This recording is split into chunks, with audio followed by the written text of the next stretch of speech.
बंदी छोड़ सतगुरु रामपाल जी भगवान की जय हो। परमपिता परमेश्वर, सारी सृष्टि के रचनहार, कुल मालिक, असंख्य ब्रह्मांडों के रचयिता, जगत गुरु, संत शिरोमणि, तीनों लोकों में प्रवेश करके सबका धारण पोषण करने वाले, अनंत कोटि ब्रह्मांडों के रचयिता, जगत गुरु, संत शिरोमणि सतगुरु रामपाल जी परमेश्वर जी के चरण कमल में मुझ पवन दास का कोटि कोटि दंडवत प्रणाम। और आप सभी भाई बहनों को दास का सत्साई। पुण्यात्मा दया परमपिता परमेश्वर जी की, जो उस दयालु परमेश्वर ने आप और हम सभी आत्माओं को कलयुग की इस बिचली पीढ़ी में मानव तन दिया, और मानव तन देके उस परमेश्वर ने हमें अक्षर ज्ञान युक्त किया, और अक्षर ज्ञान युक्त करके उस परमेश्वर ने हमें बिचली पीढ़ी में अपने समकालीन पैदा किया। और अपने समकालीन पैदा करके सबसे बड़ी जो मेहर हम कह सकते हैं पूरे विश्व में, उस परमेश्वर ने फिर अपने चरण कमल में आप और हम जैसे तुच्छ जीवों को शरण दी।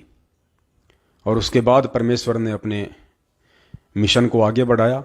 लाखों की संख्या में उस परमेश्वर ने अपने भक्तों को जोड़ा, और तकरीबन 20 लाख के आसपास पिछले 27 वर्षों से परमपिता परमेश्वर सतगुरु रामपाल जी भगवान ने अपने तत्व ज्ञान की गूंज गांव गांव, नगर नगर, शहर शहर में गूंजाकर आत्माओं को जोड़ा। और आज जब ये परीक्षा की घड़ी चल रही है आप और हम सभी की, तो उस परमेश्वर ने एक और सबसे बड़ी मेहर आप और हम सभी सत्सेवक भाई बहनों पे की। उस 20 लाख की संगत में से भी उस परमेश्वर ने अपने चंद हीरे मोती लाल, जिनको कह सकते हैं, जिनके लिए परमात्मा इस पृथ्वी लोक पर, इस गंदे लोक में आते हैं, जोड़ा। और आज अपनी गैर मौजूदगी में वो परमेश्वर साध संगतियों के माध्यम से अपने उन सभी बच्चों को एकत्रित कर रहे हैं। इससे बड़ी मेहर आप और हमारे ऊपर इस सृष्टि में दूसरी कोई नहीं हो सकती है। हम साक्षात उस मुक्तिदाता, उस तारणहार के, उस जगत गुरु के चरणों में हैं, जिसके बच्चे पूरी दुनिया के मानव शरीरधारी प्राणी हैं, जीव जंतु हैं, पशु पक्षी हैं, कीट पतंग है, यहाँ तक कि जो अपने आप को जगत गुरु कहते हैं, शंकराचार्य कहते हैं, जो जगह जगह अपनी आश्रम लिए बैठे हैं, वो भी उसी परमपिता परमेश्वर के बच्चे हैं। भूलवश वो अपने आप को संत और महंत की उपाधि दिए बैठे हैं। आने वाले समय में परमपिता परमेश्वर उनका वो भ्रम भी निवारण करेगा, क्योंकि परमात्मा धरती पे है, बिचली पीढ़ी का समय है, मोक्ष का मार्ग है, संदेशा परमात्मा सभी तक पहुंचाएगा। माने या कोई ना माने, ये उनकी अपनी इच्छा है।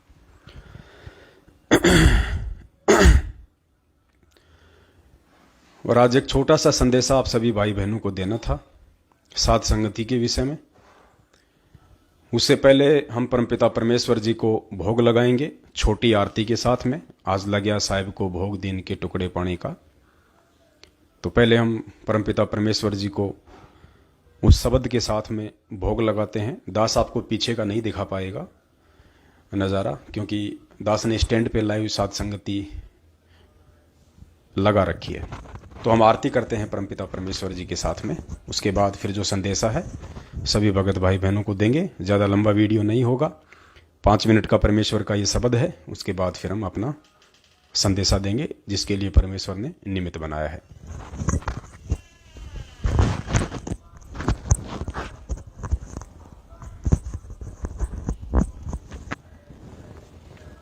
जय हो बंदी छोड़। बंदी छोड़ कबीर परमेश्वर जी तथा उन्हीं के अवतार बंदी छोड़ गरीबदास जी महाराज तथा उन्हीं के स्वरूप पूज्य गुरुदेव स्वामी रामदेवानंद जी महाराज आपका भोग प्रसाद तैयार है। भाई और बहनों, हमने एक बात को यहाँ पे थोड़ा सा ध्यान से सुनना है, क्योंकि ये आरती है परमपिता परमेश्वर जी की। हम इनके इस विधान को चेंज नहीं कर सकते हैं। यहाँ गुरुदेव एक भगत की भूमिका में, एक सुयोग्य शिष्य की भूमिका में और अपने आप को उस परमपिता परमेश्वर का दास दर्शाते हुए, उनका संदेश वाहक दर्शाते हुए, स्वयं कबीर परमेश्वर होते हुए एक दास की भूमिका में है, एक भगत की भूमिका में है, एक संदेश वाहक की भूमिका में है। लेकिन आप और हमें उस परमेश्वर ने यह तत्व ज्ञान देके आभास करवा दिया है और पहचान करवा दी है कि धरती पे यदि कोई पूर्ण परमेश्वर है, पूर्ण परमात्मा है, तो स्वयं सतगुरु रामपाल जी भगवान है जो अपने आप को छुपाए हुए हैं। तो यहां जो भोग लगाने की जो बात आती है, जहां परमेश्वर कहते हैं कि परम पूज्य कबीर जी, फिर आदरणीय गरीबदास जी महाराज, फिर स्वामी रामदेवानंद जी महाराज, तो हमने केवल अपने परमपिता परमेश्वर जी के लिए ही शब्दों का यूज करना है। हमने गरीबदास जी महाराज जी के लिए या स्वामी रामदेवानंद जी महाराज जी के लिए, जो कि हमारे आदरणीय दादा गुरुदेव जी थे, उनके लिए हमने ये शब्द यूज नहीं करने हैं। ये शब्द परमपिता परमेश्वर बोल रहे हैं, लेकिन हमने केवल अपने मन ही मन में यही शब्द यूज करना है कि हे परमपिता परमेश्वर, मेरे पूज्य गुरुदेव भगवान, आप जी का भोग प्रसाद तैयार है। हे परमेश्वर, अपनी पवित्र रचना से इसे पवित्र करने की कृपा करें। क्योंकि हमारा गरीबदास जी भी यही है, हमारा स्वामी रामदेवानंद जी महाराज जी भी यही है, हमारा कबीर भी यही है और हमारे गुरुदेव तो हैं ही हैं। तो हमने केवल इन्हीं को आधार मान के, जैसे परमात्मा कहते हैं ना कि 33 कोटि अधारा ध्यावे 88, यानी 33 करोड़ देवी देवता भी इसी कबीर परमेश्वर को अपनी भक्ति का, अपनी मुक्ति का आधार मान के चल रहे हैं। भले साधना वो गलत करते हैं, लेकिन आधार वो केवल पूर्ण परमेश्वर को ही मानते हैं। तो इसी प्रकार हमने जो आधार मानना है इस भक्ति मार्ग पे, वो अपने गुरुदेव भगवान को मानना है। उनके बराबर का जो दर्जा है वो ना किसी को दिया जा सकता है, चाहे आदरणीय गरीबदास जी महाराज जी हों, वो स्वयं उन्हीं का रूप था, चाहे 650 साल पहले वाला कबीर जी वाला रूप हो, वो भी उन्हीं का रूप था, चाहे द्वापर का हो, चाहे त्रेता का हो, चाहे सतयुग का हो। हमने केवल वक्त गुरु को, जो प्रेजेंट गुरु हैं, उन्हीं को हमने इस भक्ति का और अपनी मुक्ति का आधार मान के चलना है। हमारे आगे पीछे, दाएं बाएं, ऊपर नीचे, सर्वत्र परमपिता परमेश्वर सतगुरु रामपाल जी महाराज जी ही रहने चाहिए। उन्हीं में हमारी पूर्णतया श्रद्धा, आस्था, लगन और समर्पण होना चाहिए, तभी हमारा यहाँ से बेड़ा पार हो पाएगा। तो हमने केवल यही अपने मन में यूज करना है कि हे परमपिता परमेश्वर, सारी सृष्टि के रचनहार मेरे पूज्य गुरुदेव भगवान सतगुरु रामपाल जी परमेश्वर जी, आप जी का भोग प्रसाद तैयार है। हे परमेश्वर, अपनी पवित्र रचना से इसे पवित्र करने की कृपा करें। इस प्रकार से हमने यूज करना है।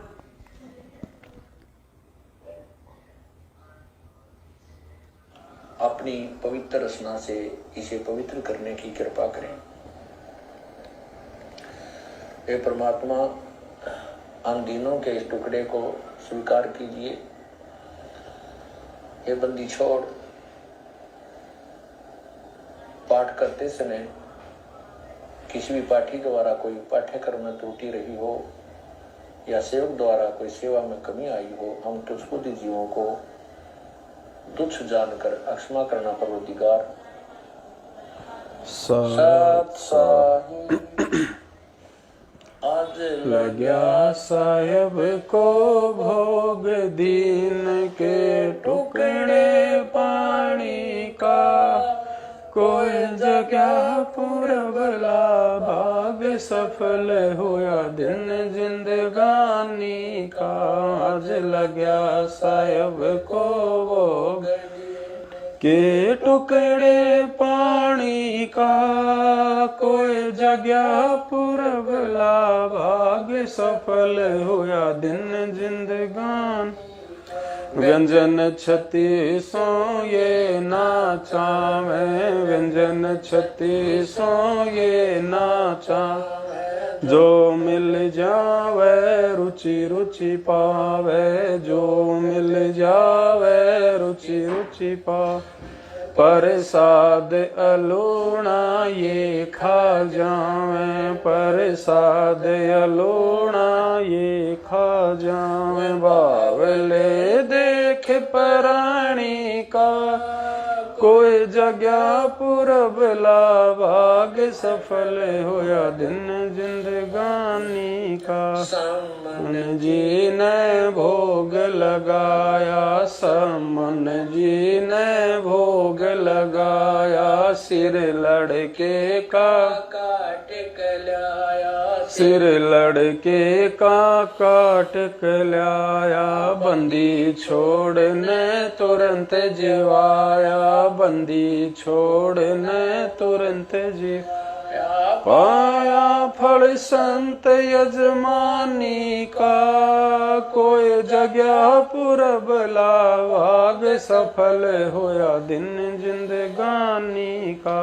जिन भगतों का ये भोग लग जावे, जिन भगतों का ये भोग लग जावे, उनके तीनों ताप नसावे, उनके तीनों ताप नसावे, क्रोड़ तीर्थ का फल वो पावे, क्रोड़ तीर्थ का पावे लाभ ये सतगुरु की वाणी का, कोई जगया पूरब भाग सफल होया दिन जिंदगानी।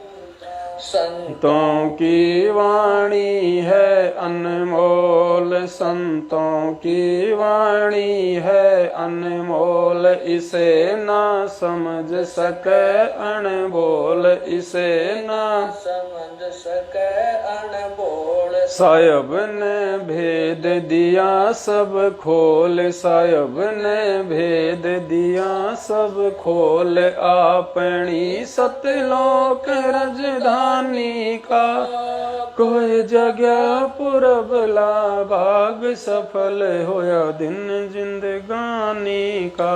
बलि राजा ने धर्म किया था, बलि राजा ने धर्म किया था, हरि ने आके दान दिया था, हरि ने आके दान दिया था, पताल लोक का राज किया था, पताल लोक का राज दिया था, ऊंचा है दर्जा दानी का, कोई जगया पूरब भाग सफल होया दिन जिंदगानी का। दास ने यज्ञ रचाई, धर्म दास ने यज्ञ रचाई, बिन दर्शन ना जीऊं, बिन दर्शन ना जीऊं गोसाई, दर्शन देकर प्यास बुझाई, दर्शन देकर प्यास बावलिया देख कुर्बानी का, कोई जगया पूरब भाग सफल होया दिन जिंदगानी का। मोह ममता में सोए रया क्यों, मोह ममता में सोए, जगत में जीवन है दिन दोए, जगत में जीवन है, पता ना आवण हो के न होए, पता ना आवण हो के न हो, तेरे इस श्वास सलानी का, कोई जगया पूरब भाग सफल हुआ। जीव जो ना सत्संग में आया, जीव जो ना सत्संग में आया, वेद ना उसे भजन का पाया, वे बंद कर दे गेट। दास को भी बावड़ा बताया, बंदी छोड़ को भी बावड़ा बताया, के कर ले इस दुनिया स्याणी का, कोई जगया पूरब भाग दिन जिंदगानी का। साध संगत से भेद जो पाया, साध संगत से भेद जो पाया, स्वामी राम पाल जिन सफल बनाया, स्वामी रामपाल जिन सफल बनाया, तुझ पवन दास को राह दिखाया, तुझ पवन श्री धाम बरवाले का कोई जगह पुरबला, भाग सफल होया दिन जिंदगानी का। संगत से भेद जो पाया, साध संगत से भेद जो पाया, परमेश्वर रामपाल जिन सफल बन, परमेश्वर रामपाल जिन सफल बनाया, तुझ पवन दास को राह दिखाया, तुझ पवन दास को राह। श्री धाम बरवाले का कोई जगह पुरबला, भाग सफल होया दिन जिंदगानी का। आज लग्या साहब को भोग दीन के टुकड़े पानी का, कोई जगह पुरबला, भाग सफल होया दिन जिंदगानी का। सत साहेब बंदी छोड़ सतगुरु रामपाल जी भगवान की जय हो।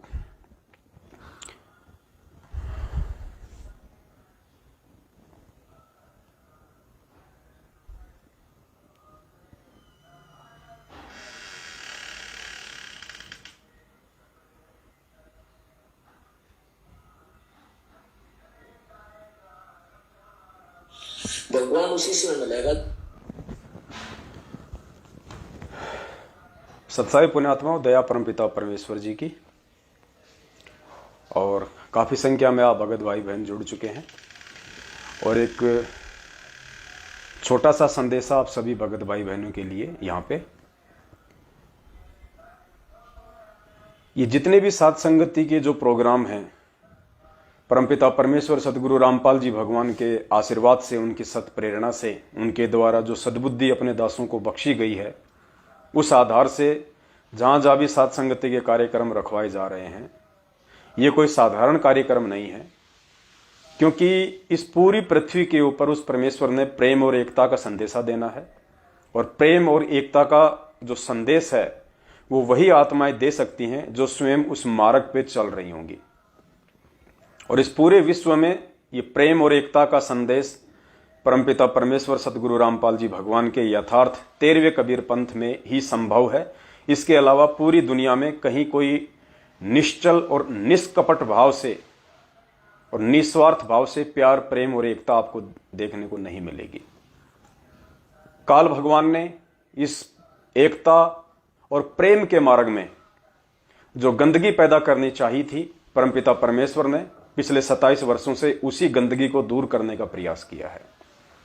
और उनके इस 13वें यथार्थ कबीर पंथ में सबसे बड़ी जो गंदगी थी, जिस गंदगी को उस परमपिता परमेश्वर ने साफ करना बेहद ही जरूरी था, वो गंदगी थी उनका अपना परिवार।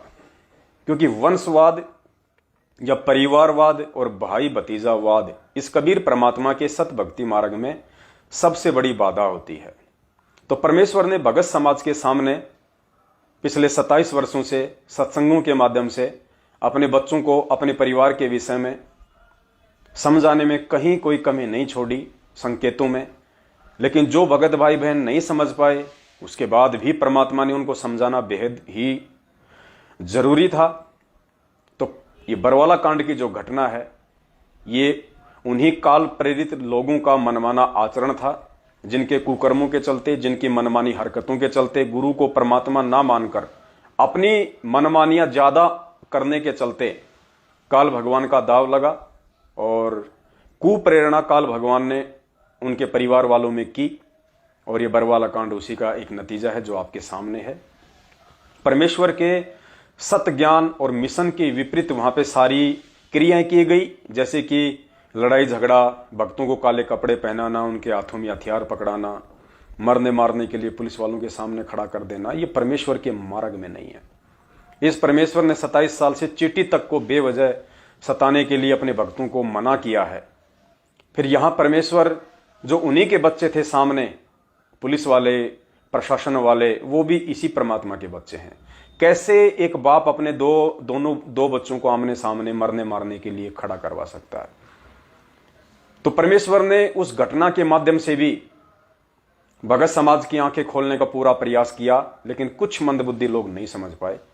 तो उन मंदबुद्धि लोगों के लिए या उन ना समझ भगत भाई बहनों के लिए आज परमपिता परमेश्वर ने उनको ये अंतिम मौका दिया है, एक लास्ट चांस है कि साध संगतियों के माध्यम से और साध संगतियों से जुड़कर वो अपने परमपिता परमेश्वर को पहचान लें, उनके मिशन को पहचान लें और उनके सत भक्ति मार्ग में सबसे बड़ी जो गंदगी है उनका अपना कलयुगी परिवार, भाई भतीजावाद, ये वंशवाद, इसको जड़ से अपने दिलो दिमाग से निकाल दें। वो सभी के सभी काल प्रेरित लोग हैं। कल को यदि वो अपनी गलतियां स्वीकार करते हैं तो एक आम भगत की श्रेणी में रह के वो अपनी भक्ति करें। इससे ज्यादा हमने किसी को कोई महत्व नहीं देना है इस भक्ति मार्ग में, सिवाय अपने पूज्य गुरुदेव भगवान के। तो ये प्यार, प्रेम और एकता उपजाने का मार्ग है परमपिता परमेश्वर का, और साध संगतियों के माध्यम से परमपिता परमेश्वर ने उसकी शुरुआत भी कर डाली है। अब साध संगति में केवल वही पुण्य आत्माएं जुड़ेंगी, वही हंस आत्माएं जुड़ सकती हैं जो परमपिता परमेश्वर सतगुरु रामपाल जी भगवान के सत मिशन और सत मार्ग का एक अहम हिस्सा होंगी। और जिन जिन पुण्यात्माओं के लिए वो परमेश्वर अपने सतलोक के सुखों को छोड़ के इस गंदे लोक में आए हुए हैं, वही हंस आत्माएं हर प्रकार से विवेचन करके और निसंशय होके और अविलंब साध संगतियों से जुड़ जाएंगे। इसके अलावा हमारा किसी से कोई राग द्वेष और ईर्ष्या नहीं है, क्योंकि राग द्वेष और ईर्ष्या का तो ये मार्ग ही नहीं है। परमेश्वर कहते हैं एक शत्रु एक मित्र है, भूल पड़ी रे प्राण, यम की नगरी जाएगा शब्द हमारा मान। और परमेश्वर कहते हैं हर्ष सोग है समान गति, संशय सर्व शरीर, राग द्वेष बड़े रोग हैं, यम के पड़े जंजीर। और पुण्यात्माओं, एक परमेश्वर ने विशेष बात कही है अपने सत्संगों में आप और हमें समझाने के लिए कि पुण्यात्माओं, जब तक तुम मात्र 20% अपने काम धंधे में और 80% अपना समय, अपनी सोच, अपनी विचारधारा इस भक्ति मार्ग में नहीं लगाओगे, इस परमेश्वर के ऊपर चिंतन और मनन में नहीं लगाओगे, तब तक तुम मोक्ष के अधिकारी नहीं बन सकते, चाहे कितनी ही भक्ति कर लेना, कितनी कोशिश कर लेना। लेकिन आज 90% जो भगत हैं और यहां तक कि हमारे जो सत्सेवक भाई बहन भी हैं, जो हालांकि साध संगतियों से जरूर जुड़े हुए हैं, उनका सौभाग्य, लेकिन पूर्णतया वो भी अभी इस परमेश्वर को और उनके मिशन को समझ नहीं पा रहे हैं। पुण्यात्माओं, हमने पूर्णतया इस परमेश्वर के ऊपर आश्रित होकर चलना पड़ेगा। रोजी रोटी हमें केवल इसलिए करनी पड़ती है क्योंकि ये कर्म प्रधान क्षेत्र है, हमने एक विधान पूरा करना है। जैसा भी जिसको परमेश्वर ने नेक नीति और ईमानदारी की रोजी रोटी दी हुई है, काम धंधा, व्यापार, बिजनेस जो बख्शा हुआ है, केवल उस परमेश्वर के नौकर मात्र बनकर, निमित्त मात्र बनकर हमने उस व्यवसाय को करना है। हमने उस व्यवसाय से लखपति या करोड़पति बनने की घटिया सोच अपने दिलो दिमाग में नहीं पालनी है। कुछ नहीं जाएगा, एक सुई की नोक भी तुम यहां से लेके नहीं जा पाओगे। और अभी भी यदि कोई इस गफलत में है और 20% अपने काम धंधे को और 80% यदि भक्ति को प्राथमिकता नहीं दे रहा है, तो वो व्यक्ति भी बहुत बड़ी भूल में है, चाहे वो साध संगति से ही क्यों न जुड़ा हुआ हो। क्योंकि काम धंधा भी उस परमेश्वर की रजा से, उसकी मेहर से ही चलेगा भगत का। वरना भगत चाहे अपने हिसाब से कितने ही पैर पीट ले, अगर वो परमेश्वर के वचन को तोड़ के कि साईं इतना दीजिए जिसमें कुटुंब समाओ, हम भी भूखे ना रहें, साधु न भूखा जाए, ये वाणी हमें यही सिखाती है कि हमने केवल अपनी आवश्यकताओं को बिल्कुल सीमित कर देना है। अपनी भोग विलास की इच्छाओं को, अपने भौतिक संसाधनों को बिल्कुल सीमित कर देना है। अगर ज्ञान से कर देंगे तो बहुत अच्छा होगा, वरना कल को ये परमेश्वर जबरदस्ती छुड़वाएगा तो फिर उन चीजों को छोड़ते वक्त भगत को बहुत ज्यादा पीड़ा होगी, बहुत ज्यादा दर्द होगा। तरह तरह की मीन में फिर वो अज्ञानता के चलते इस परमेश्वर में और उसकी भक्ति में निकाल के अपने कर्म फोड़ना शुरू कर देगा। तो पुण्यात्मा गुरुदेव ने बता दिया कि बेटा मिलना तुझे उतना ही है जितना मैंने तेरे भाग्य में लिख दिया, और भाग्य से अधिक भी देने की मैं क्षमता रखता हूं, क्योंकि परमेश्वर कहते हैं मैं खुद इस पृथ्वी पे प्रकट हूं, खुद पृथ्वी पे मौजूद हूं। क्योंकि एक तो परमेश्वर निर्गुण रूप में और एक परमात्मा आज सतगुरु रूप में, सरगुण रूप में। तो गुरुदेव ने बताया कि सरगुण रूप में वो परमात्मा विशेष लाभ देता है। जैसे गुरुदेव ने हवा का एग्जाम्पल दिया कि हवा है, हवा के अंदर नमी होती है, हवा के अंदर पानी होता है, लेकिन हवा के अंदर जो पानी है वो निर्गुण रूप में है। ठीक इसी प्रकार यही कबीर परमेश्वर जब सतलोक में बैठा होता है तो वो निर्गुण रूप होता है, और सतलोक में जब ये परमेश्वर बैठा होता है उस समय केवल आप और हम सभी आत्माओं को केवल कर्म संस्कार आधार से ही हमें लाभ हानि देता है। इसके अलावा परमात्मा अपनी तरफ से 1% भी फेरबदल नहीं करता। जिस प्रकार हवा के अंदर नमी होती है, उष्णता होती है, हवा के अंदर पानी है, और गुरुदेव ने बताया जब वो हवा उस पानी को बादलों का रूप दिला देती है, उसके बाद में वही पानी ऊपर से बरसता है, और जो पानी पहले हवा के अंदर था, जो ना पीने के काम आ रहा था, ना पशुओं के काम आ रहा था, ना कोई फसल के काम आ रहा था, ना कोई नहाने धोने के काम आ रहा था, अब वही पानी जो पहले वो निर्गुण रूप में था, फिर हवा के माध्यम से गर्मी पाके वो ऊपर उठा और उसने बादलों का रूप ले लिया, उसने सरगुण रूप ले लिया, और फिर बरसात होती है, फिर उस बरसात से तालाब भर जाते हैं, किसान अपनी फसल करता है, इंसान अपने पीने के काम में लेता है। तो सरगुण रूप में उस पानी ने हमें कितना लाभ दे दिया।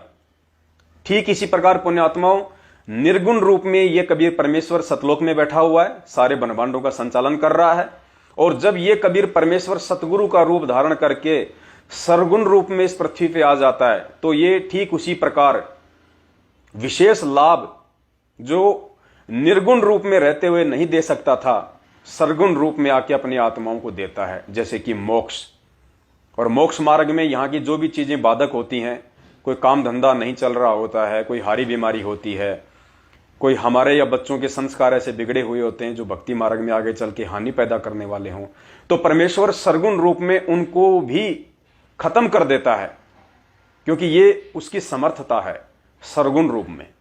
तो पुण्यात्माओं हमने किसी भी दाढ़ी मूछ वाली फोटो को, जो कि हमारे लिए एक निर्गुण रूप है, हमने उनको प्राथमिकता नहीं देनी है।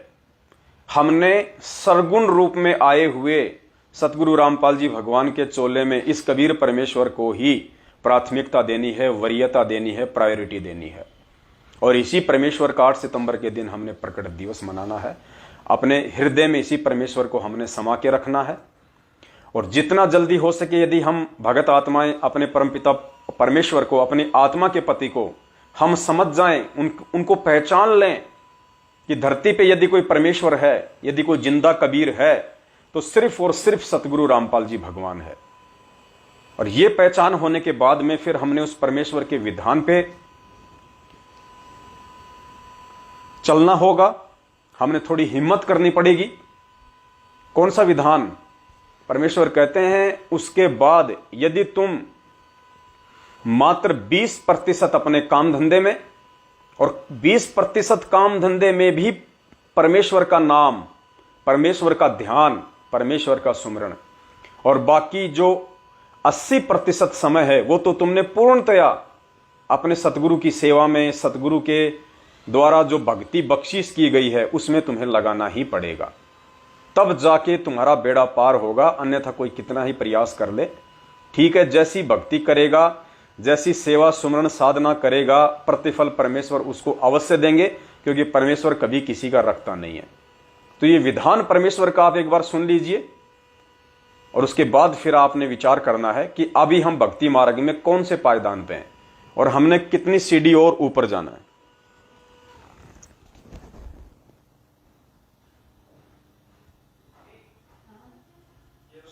भगवान उसी समय मिलेगा जब माया के पीछे हम कम भागेंगे। अब हम 90% समय माया जोड़ने में लाते हैं और 10% समय हम वैसे बर्बाद किया करते थे। अब शुरुआत जब होती है आपकी कि आपका 10% समय ही मालिक के चरणों में प्रारंभ होता है, फिर धीरे धीरे आपको ज्ञान चला जाता है, फिर 50-50 हो जाता है। और कुछ दिनों में जब परमात्मा की कृपा होती चली जाएगी, आपको ज्ञान हो जाएगा, फिर तो 80-20 हो जाएगा। और 80-20 होने पर ही हम सतलोक जा सकेंगे, क्योंकि 20% तो यहाँ संसारी कार्य मालिक ने अलाउड कर ही रखे हैं, इसमें करना ही पड़ेगा। इल्ले से रजक होता है, यानी परमात्मा की मदद फिर करता है कोई कारण बना के।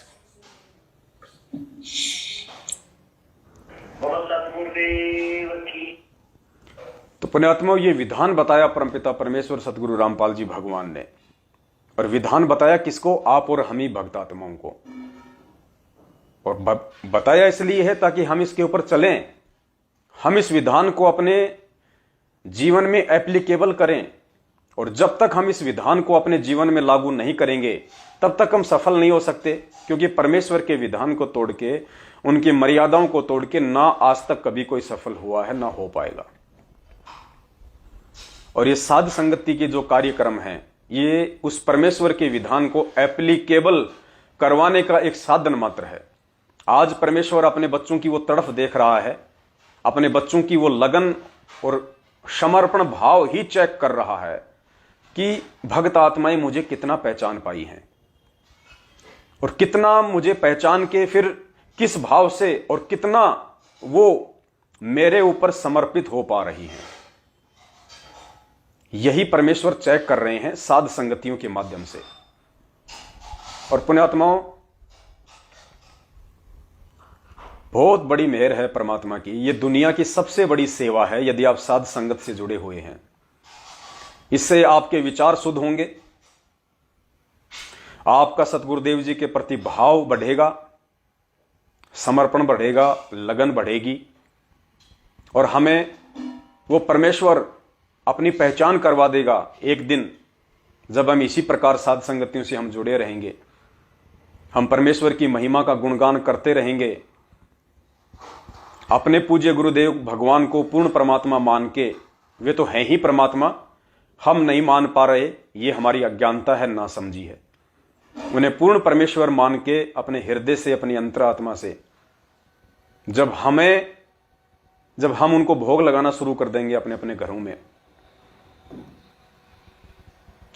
पूर्ण आश्रित होके, और वो परमेश्वर देख लेगा कि हां, अब ये आत्माएं मेरे ऊपर पूर्णतया आश्रित हो चुकी हैं, अब ये पतिव्रता पद पे आ चुकी हैं, मेरे अलावा सौपन में भी किसी भी देवी देवता का, किसी भी भैरव भूत बेताल का, किसी भी अन्य माई मसानी सेठ शीतला का, या अन्य जो परंपरागत हमने जो हमारे जो पूज्य देव या देवियां बना रखी थी, उन सब से आस्था हटा के, और जब पूर्णतया मेरे ऊपर ही आश्रित हो जाएगा और मुझे ही अपने इष्ट रूप में स्वीकार कर लेगा कि गुरु ही भगवान होता है, यानी रोज जो संध्या आरती हम करते हैं, मेरे गुरुदेव भगवान दियो काट काट की फांसी, तो हम खाली इस जुबान से ही ये शब्द बोलते हैं कि मेरे गुरुदेव भगवान दियो काट काट की फांसी, या हमने उस गुरुदेव को इस जुबान से ऊपर हटके अपने हृदय से, अपने अंतरात्मा से भी भगवान के रूप में स्वीकार किया या नहीं किया।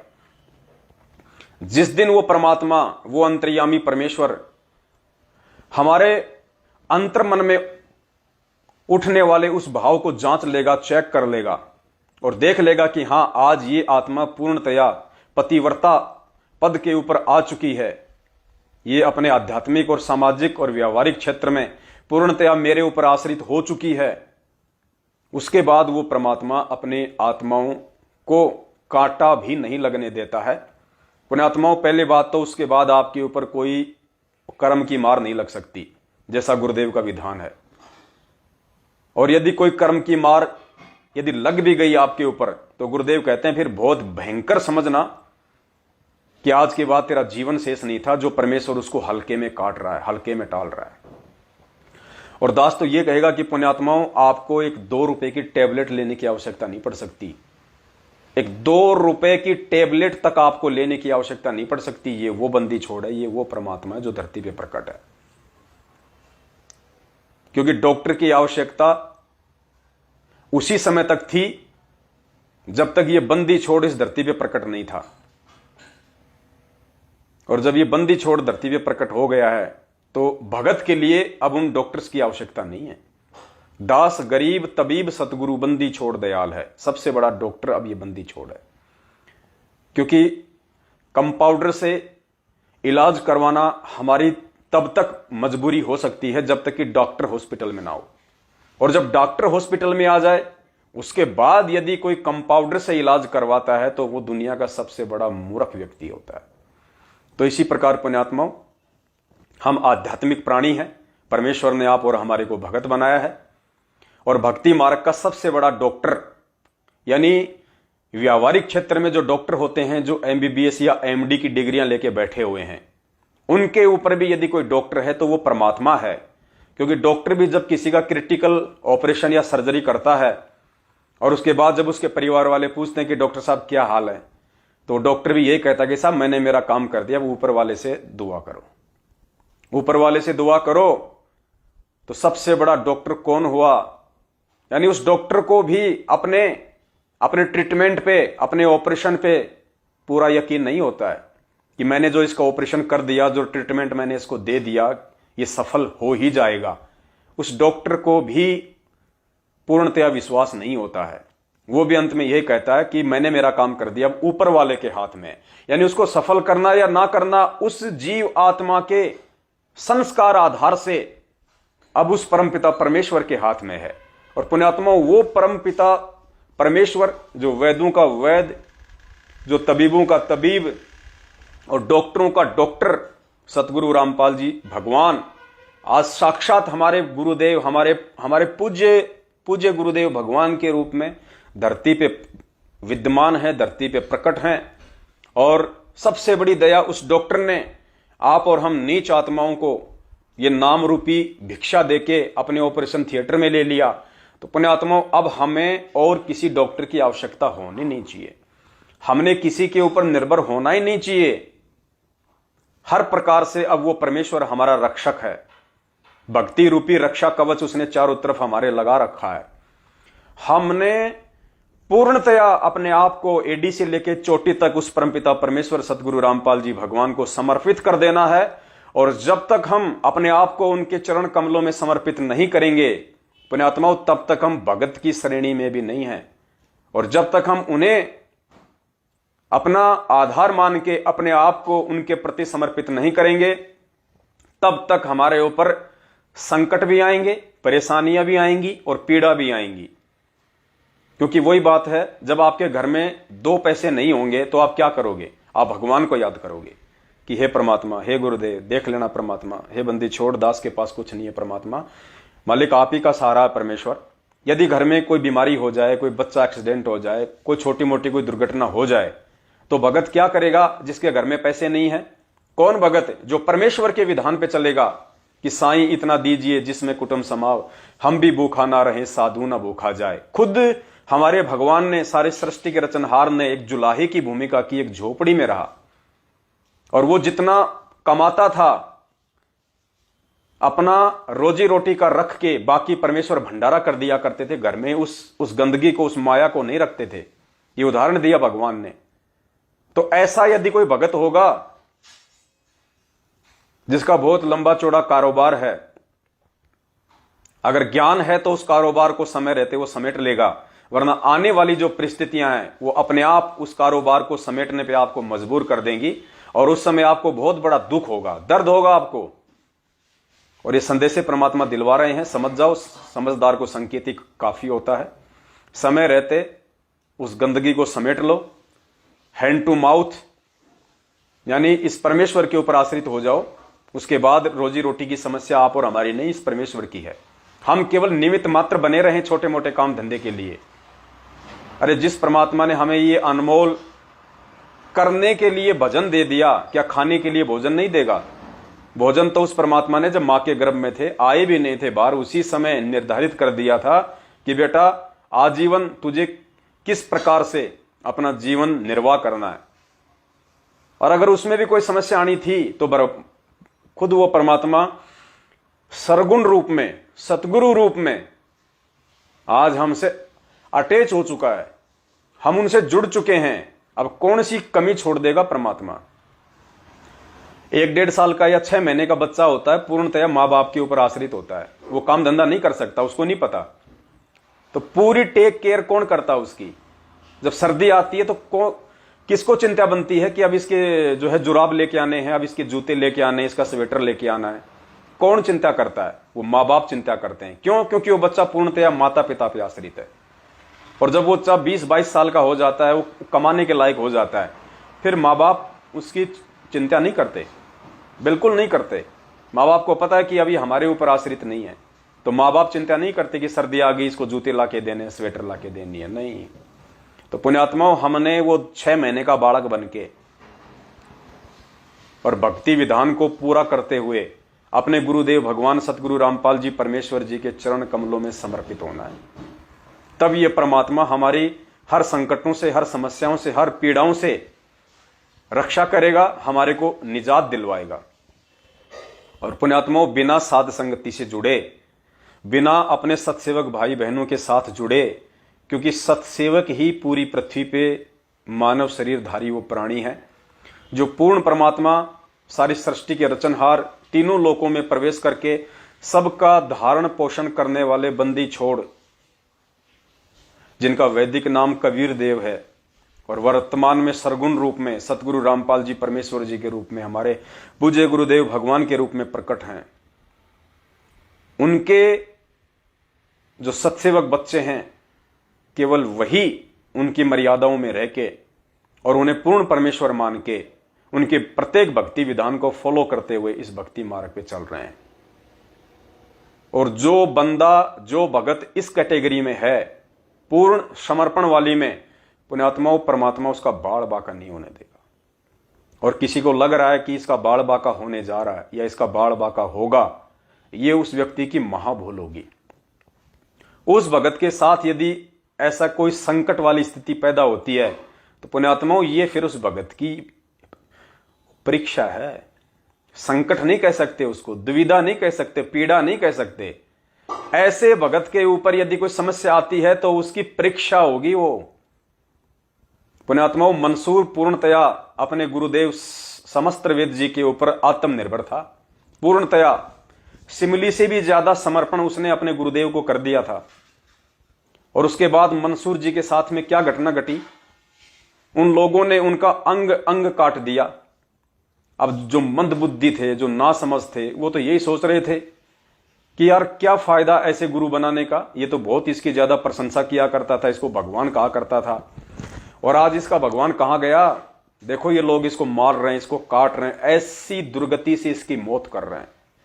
लेकिन उन नादानों को ये नहीं पता था कि वो उस मंसूर का संघर्ष था, उस मंसूर की परीक्षा थी। और आने वाले समय में जो 1000 साल के लिए ये भक्ति इस परमेश्वर की इस कलयुग में चलनी है, उस भक्ति मार्ग में उस मंसूर को उस परमेश्वर ने अपनी आत्माओं को दृढ़ता पैदा करने के लिए, संघर्ष के लिए तैयार करने के लिए एक एग्जाम्पल के रूप में प्रस्तुत करना था कि जब तक तुम्हारा उस मंसूर के जितना समर्पण और संघर्ष की भावना तुम्हारे अंदर पैदा नहीं होगी, तब तक तुम मेरी सतलोक प्राप्ति के लायक नहीं बन सकते। चाहे तुम ऊपर से कितने भगत बने फिरो, अंदर से मैं जानता हूं तुम कितने भगत हो। तो आज वो मंसूर जिसने थोड़ा सा संघर्ष सह के अपना आत्म कल्याण करवाया और आज पूरी दुनिया में कीर्ति और यश का जो है पात्र बन गया। मीराबाई ने संघर्ष किया और पूरी दुनिया में कीर्ति और यश की पात्र बनी हुई है। तो ऐसे भगत पे भी यदि कोई छोटी मोटी समस्या आती है तो वो उसके वो कर्म की मार नहीं कह सकते, उसके प्रारब्ध की मार नहीं कह सकते, ऐसा उसके भाग्य में लिखा हुआ नहीं था। वो उस भगत की परीक्षा थी। गरीब कच्चा हीरा कृच हो नहीं सहे घनमार, ऐसा ये मन हो रहा लेखा ले करतार। ये उस भगत की परीक्षा थी। और गुरुदेव ने बताया कि सम्मन ने जब अपने बेटे सेऊ का शीश काटा तो सेऊ का शीश काटना सम्मन के भाग्य में नहीं था, पहले से लिखा हुआ नहीं था।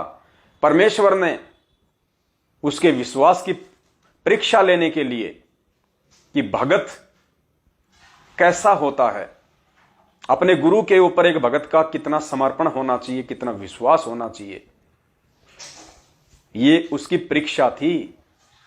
और पुण्यात्माओं, इतनी परीक्षा देने के बाद भी उस जन्म में उस सम्मन का मोक्ष नहीं हो पाया, ना सेऊ का मोक्ष हो पाया, ना नेकी का मोक्ष हो पाया। वो आत्माएं भी जहां तक इस परमेश्वर का भक्ति विधान है आज पार होंगी, क्योंकि उस समय इतना समर्पण भाव होने के बावजूद भी उन आत्माओं को अंदर से यह विश्वास नहीं था कि हमारे गुरुजी ही परमात्मा है, हमारे गुरुदेव ही भगवान है और हमारे गुरुदेव अंतर्यामी हैं। क्योंकि ये जो विश्वास है अपने गुरु को परमेश्वर के रूप में स्वीकार करने वाला, ये पुण्यात्माओं कलयुग की पिछली पीढ़ी में ही संभव होता है, जब परमेश्वर शास्त्रों से अपनी पहचान करवाते हैं, बिना धर्म ग्रंथों को देखे, बिना शास्त्रों को देखे और बिना ये सौ प्रमाण देखे।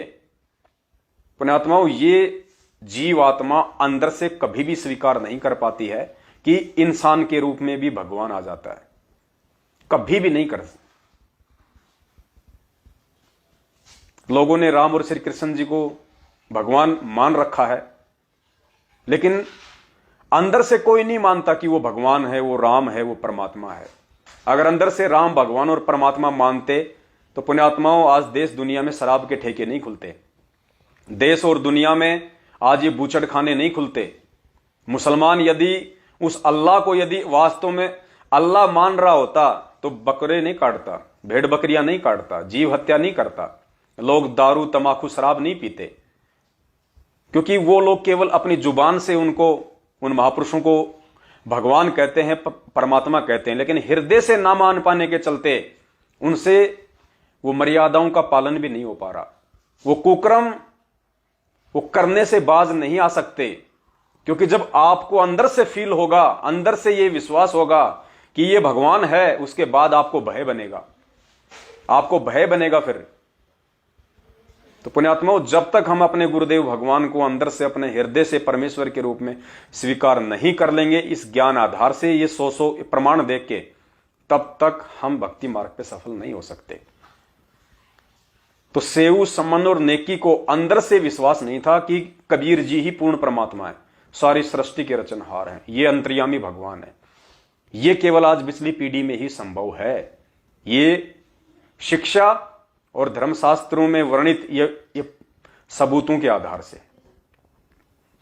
क्योंकि नेकी, सेऊ, सम्मन यदि अपने परमेश्वर को परमात्मा मान लेते, यदि उस समय धारणक रूप में आए हुए उन कबीर जी को यदि भगवान यदि मान रहे होते, पूर्ण परमात्मा मान रहे होते, अंतर्यामी मान रहे होते,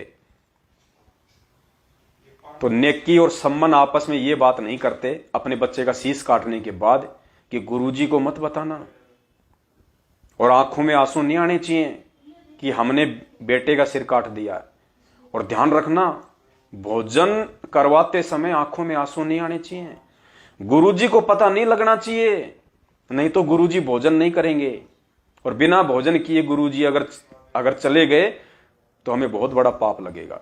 अब पुण्यात्माओं, जिसने अपने गुरु को भगवान मान लिया हो, परमेश्वर मान लिया हो, अंतर्यामी मान लिया हो, शब्द रूप में स्वीकार कर लिया हो, वो आपस में ये कैसे बातें कर सकते हैं कि गुरुजी को मत बताना? अरे गुरुजी को बताने की आवश्यकता कहां पड़ती है? फिर अंतर्यामी किसको कहते हैं? अंतर्यामी एक आप आत्म के आधार, जो तुम छोड़ो हाथ तो मैं कौन उतारे पार। चीटी पायल बाजे पैर, साहेब सुनता है सब लहर। अंतर्यामी उसको कहते हैं, वो अंतर्यामी, वो कबीर परमात्मा, जिस समय नेकी और सम्मन के मन में ये बातें भी नहीं आ रही थी कि गुरुजी को मत बताना, उससे पहले ही जानते थे कि ये आगे क्या सोचने वाले हैं, लेकिन नेकी और सम्मन को इस बात का पूर्णतया विश्वास नहीं था कि ये खुद साक्षात ये बंदी छोड़ है। हां, जिस समय परमेश्वर गुरु रूप में थे, उनके गुरु रूप में थे, तो गुरु के प्रति जो आस्था, जो श्रद्धा, जो भाव होना चाहिए वो उनके अंदर संपूर्ण था, उसमें कहीं कोई मीन मेख नहीं था, एक रत्ती भर भी। इसी कारण से परमेश्वर ने सेव की कटी हुई गर्दन को भी जोड़ा और कहते हैं कि सतगुरु जो चावे सो कर दे, भरम पड़ो मत कोई, और सेव धड़ पे शीश चढ़ाया और पाछे करी रसोई। तो उस समर्थ परमात्मा ने अपनी समर्थता वहां दिखाई, जाहिर की।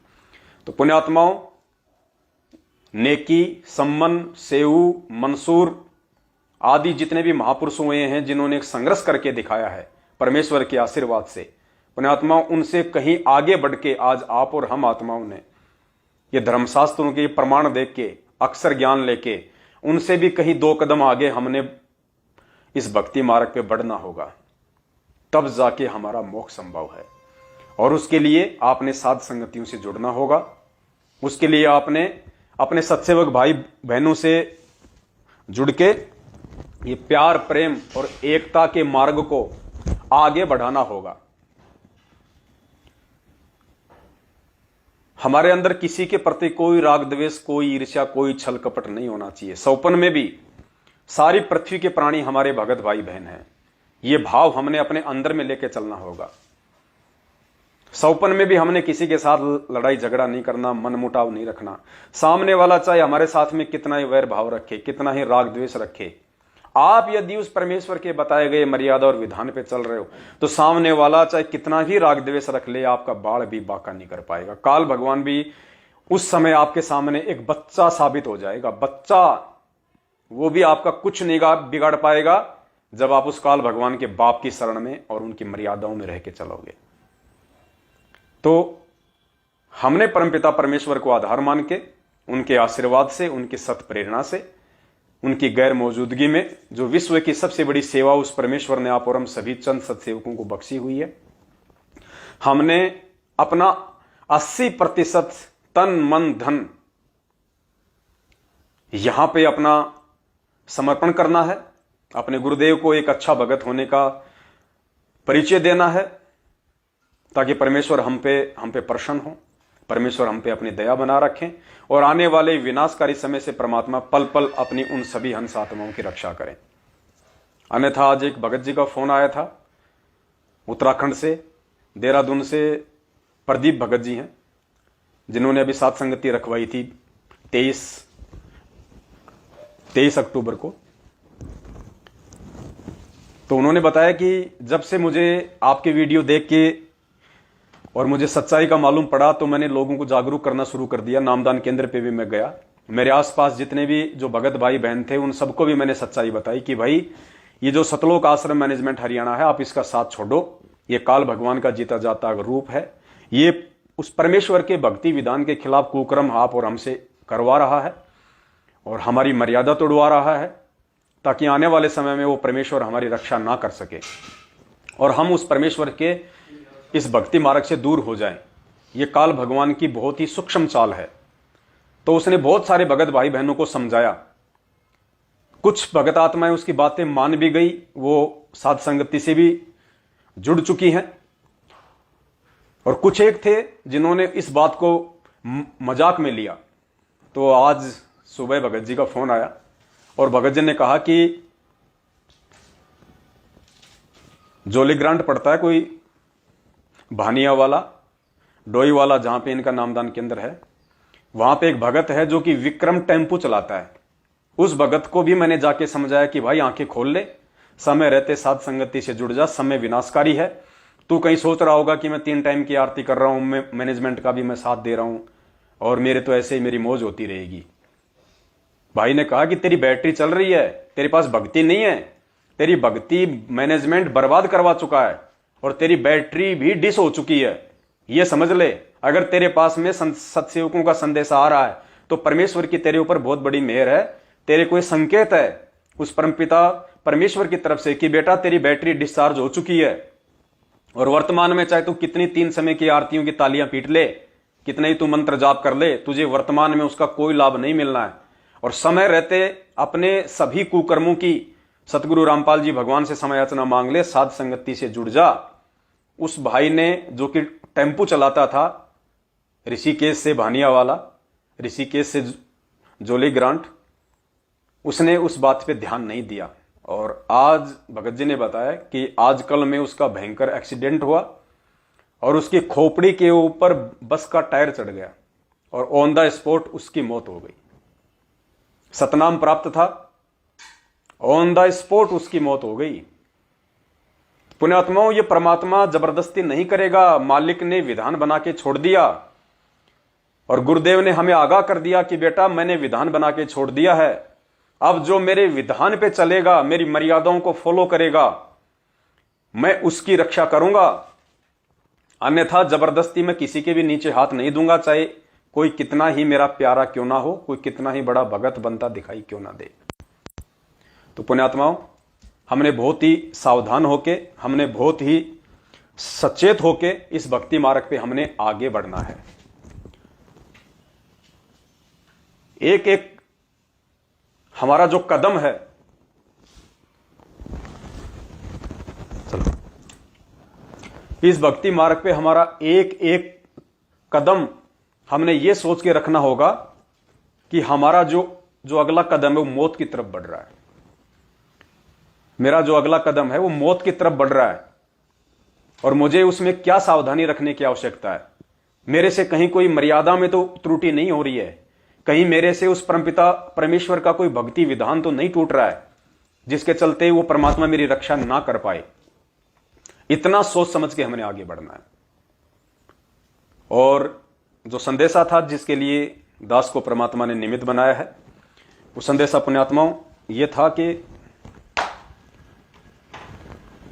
साध संगतियों में ज्यादा से ज्यादा आप जी भगत भाई बहन शामिल हों, परमेश्वर के पांचों यज्ञ का लाभ उठाएं, धर्म भंडारे जो परमेश्वर की सभी पुण्यात्माओं के सहयोग से, और वो पुण्यात्माएं जो पूर्णतया अपने गुरु को भगवान मान के उनकी प्रत्येक मर्यादाओं में रह के एक सच्चे योगी, एक सच्चे भगत, एक सच्चे सेवक बन के इन धार्मिक भंडारों के लिए निमित्त बन रहे हैं।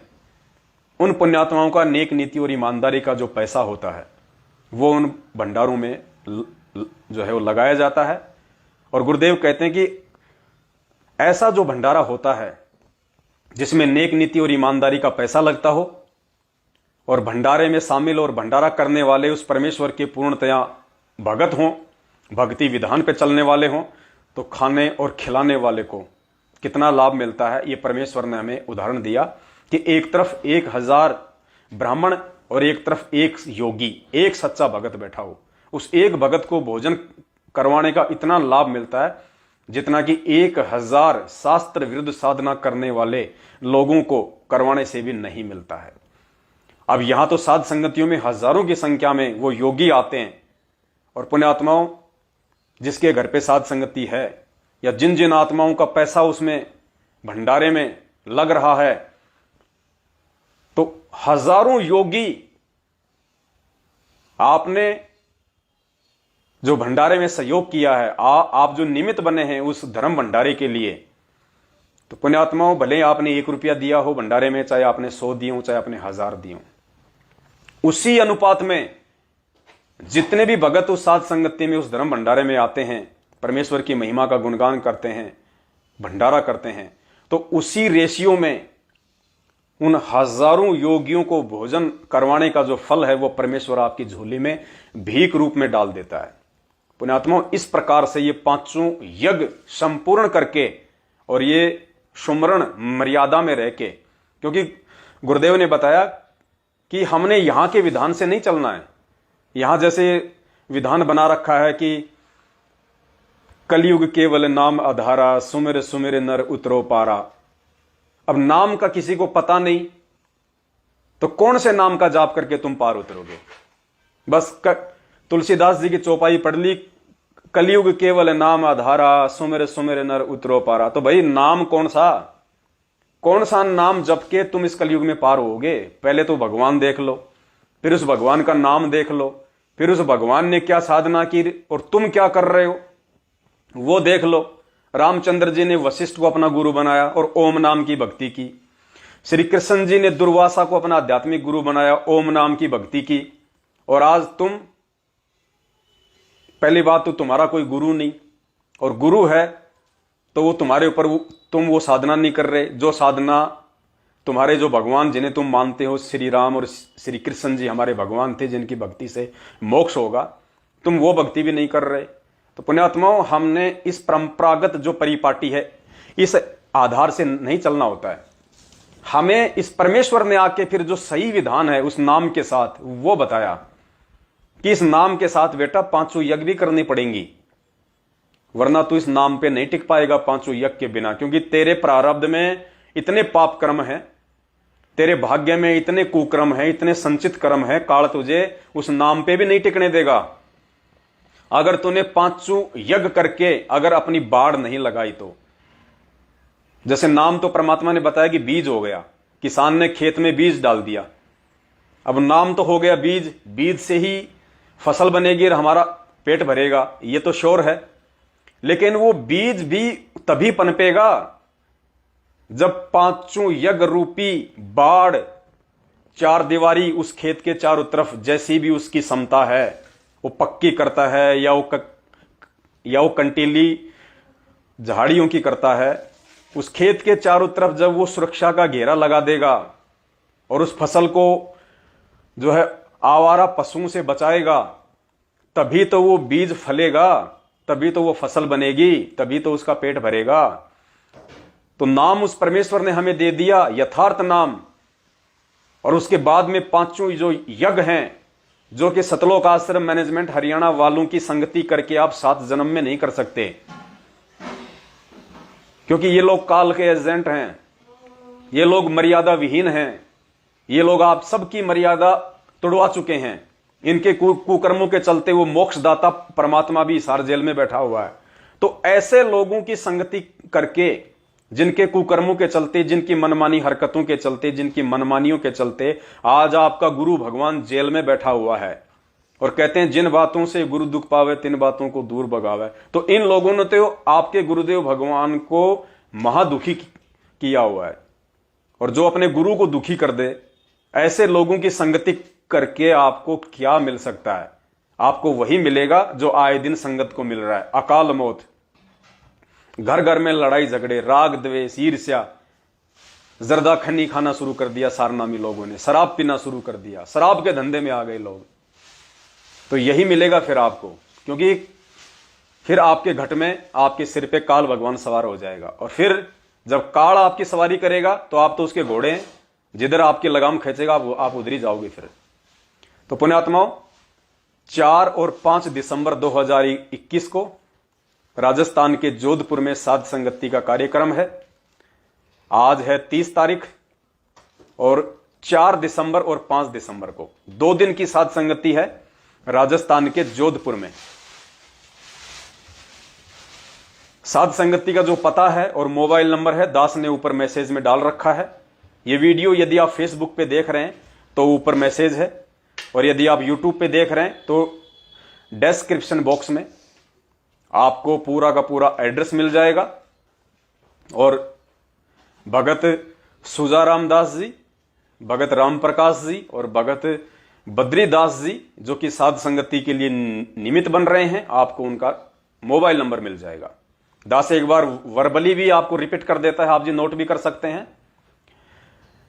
जाखड़ों की बिचली ढाणी, जाखड़ों की बिचली ढाणी, गांव है बागोरिया, तहसील है भोपालगढ़, जिला जोधपुर। जोधपुर से तकरीबन 60 किलोमीटर है, जोधपुर से 60 किलोमीटर दूर। नागौर जोधपुर हाईवे पे जोधपुर से 60 किलोमीटर पहले भोपालगढ़ है, और वहीं पे बागोरिया गांव है, और बागोरिया गांव में एक ढाणी है जाखड़ों की बिचली ढाणी।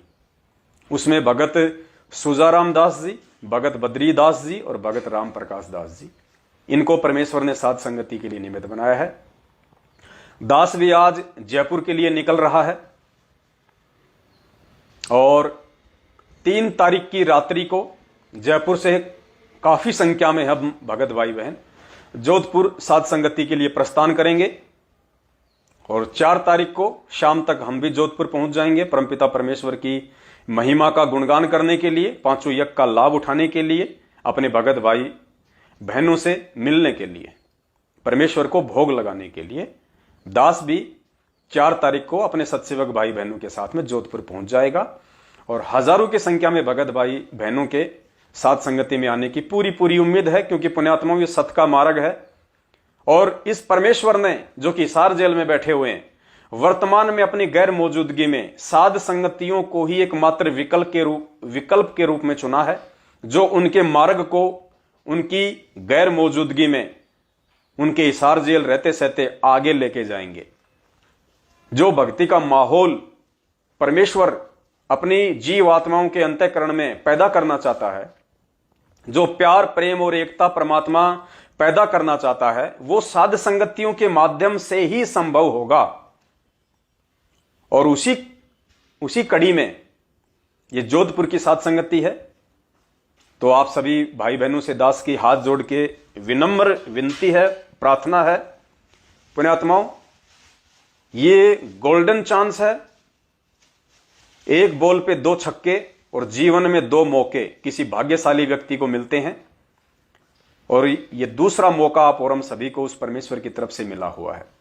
क्योंकि एक मौका हमने खो दिया, आप और हम सब ने मैनेजमेंट की संगति करके, अपने कुछ कर्म फोड़ के। तो दास की आप जियों से विनती है, आपने किसी के बहकावे में नहीं आना, आपने किसी के चक्कर में नहीं पड़ना है। हमारे सामने जो प्रमाण हैं वो प्रत्यक्ष हैं, क्योंकि हमारे लिए सबसे बड़ा शास्त्र गुरुदेव भगवान का वचन है, उनके सत्संग हैं। कोई हमें भ्रमित करने की कुचेष्टा यदि करता है काल प्रेरणा से कि भंडारे करने का आदेश कहां है, भक्तों को आपस में बुला के जिमाने का आदेश कहां है। अरे तो किसको, क्या भैंस को बुला के जिमाओगे?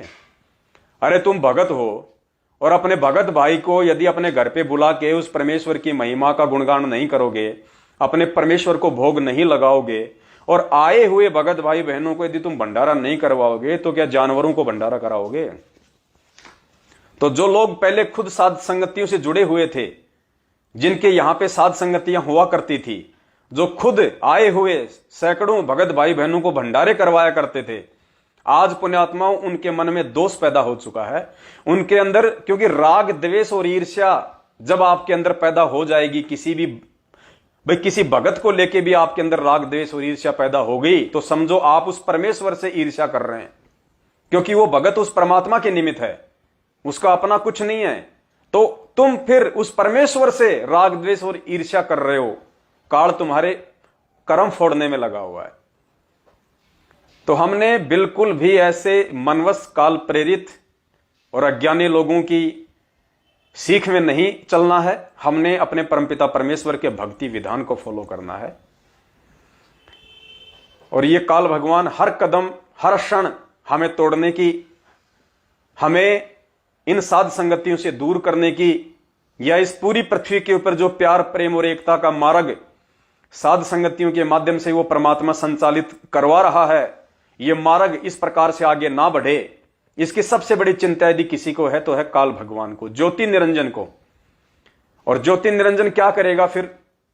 जो काल प्रेरित आत्माएं हैं, जो गुरु को परमात्मा नहीं मानती, उनका प्रगट दिवस नहीं मनाती, उनको भोग नहीं लगाती, उनके भक्ति विधान पे नहीं चलती हैं, भंडारों का विरोध करती हैं, ऐसी आत्माओं में फिर वो कुप्रेरणा पैदा करके, और जो 5-10 भगत उसके संपर्क में होते हैं, उनको विचलित करवाने का वो प्रयास करेगा। बाकी पे तो कोई असर नहीं पड़ेगा, क्योंकि बाकी तो परमेश्वर के हंस हैं, वो तो दृढ़ आत्माएं हैं। एजेंटों की तो औकात ही क्या है। यदि काल भगवान भी धरती पे उतर के सामने आ जाए तो भी उन आत्माओं को इस सत भक्ति मार्ग से और परमेश्वर के विधान के विपरीत चलने के लिए प्रेरित नहीं कर सकता, क्योंकि हमारे ऊपर समर्थ का पंजा है, और जिसके साथ में समर्थ है फिर उसको चिंता काहे की। तो पुण्यात्माओं, हमने ऐसे किसी भी अरे गहरे व्यक्ति की, या जो हमारा ही भगत भाई हो, जो आज किसी कारण से मनवश हो चुका है, भ्रमित हो चुका है, उसके मन में राग द्वेष और ईर्ष्या कूट कूट के भर चुकी है, हमने ऐसे किसी भी काल प्रेरित व्यक्ति की बातों में नहीं आना है। हमने अपने परमेश्वर के भक्ति विधान को फॉलो करना है, और ये आत्मा स्वीकार कर लेगी कि आप सही चल रहे हैं या नहीं चल रहे। और जो कुछ व्यक्ति ऐसे हैं जो भ्रमित करने का जो प्रयास कर रहे हैं वर्तमान में, भगत होकर या इस भक्ति से दूर होकर यदि वो इस परमेश्वर के खिलाफ या उनके भक्ति मार्ग के खिलाफ या साध संगतियों के खिलाफ यदि कुप्रचार कर रहे हैं तो पुण्यात्माओं वो आपके सबसे बड़े शत्रु हैं। ज्ञान आधार से सबसे बड़े शत्रु, उनसे हमने विशेष तौर से सावधानियां रखनी है। उनके अंदर राग द्वेष और ईर्ष्या कूट कूट के भरी हुई है। हम उनके लिए भी परमपिता परमेश्वर जी से प्रार्थना करेंगे कि हे परमेश्वर, यदि उन आत्माओं का भी ऐसा कोई सौभाग्य हो और परमेश्वर आप तो समर्थ हैं मालिक, उनको भी आप जी सद्बुद्धि देने का प्रयास करें। उन आत्माओं को भी परमेश्वर आप जी अपनी शरण में लें। परमेश्वर उनको भूल सुधार का एक मौका दें। हो सकता है परमेश्वर वो आत्माएं आपको पुनः पहचान लें और वापस इस भक्ति मार्ग में आ जाएं और अपना आत्म कल्याण करवाएं। तो दास की केवल इतनी सी विनती है।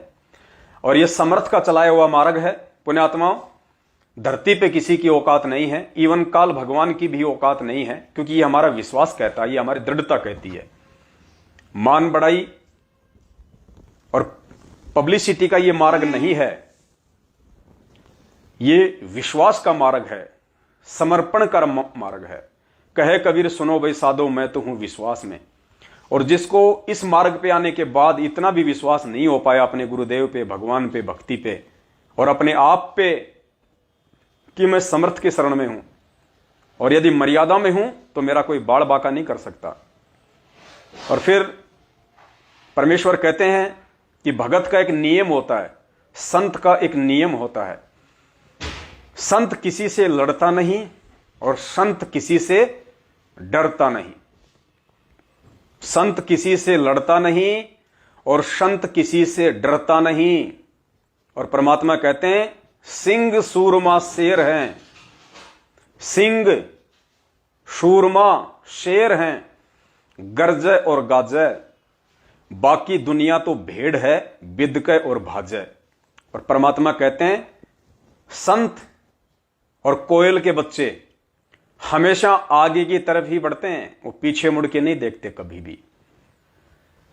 पुण्यात्माओं, इस भक्ति मार्ग में आने के बाद में डरेगा वो, घबराएगा वो, चिंता उस व्यक्ति को होगी जो व्यक्ति अभी सांसारिक काम धंधों में उलझा हुआ है, जो यहां के भौतिक सुख सुविधाओं को नहीं छोड़ पा रहा, जो इन कार कोठियों से अपनी आस्था को कम नहीं कर पा रहा, जो माया से बंधा हुआ है और जो पूर्णतया मर्यादा में नहीं है, उसी व्यक्ति को डर और भय होता है।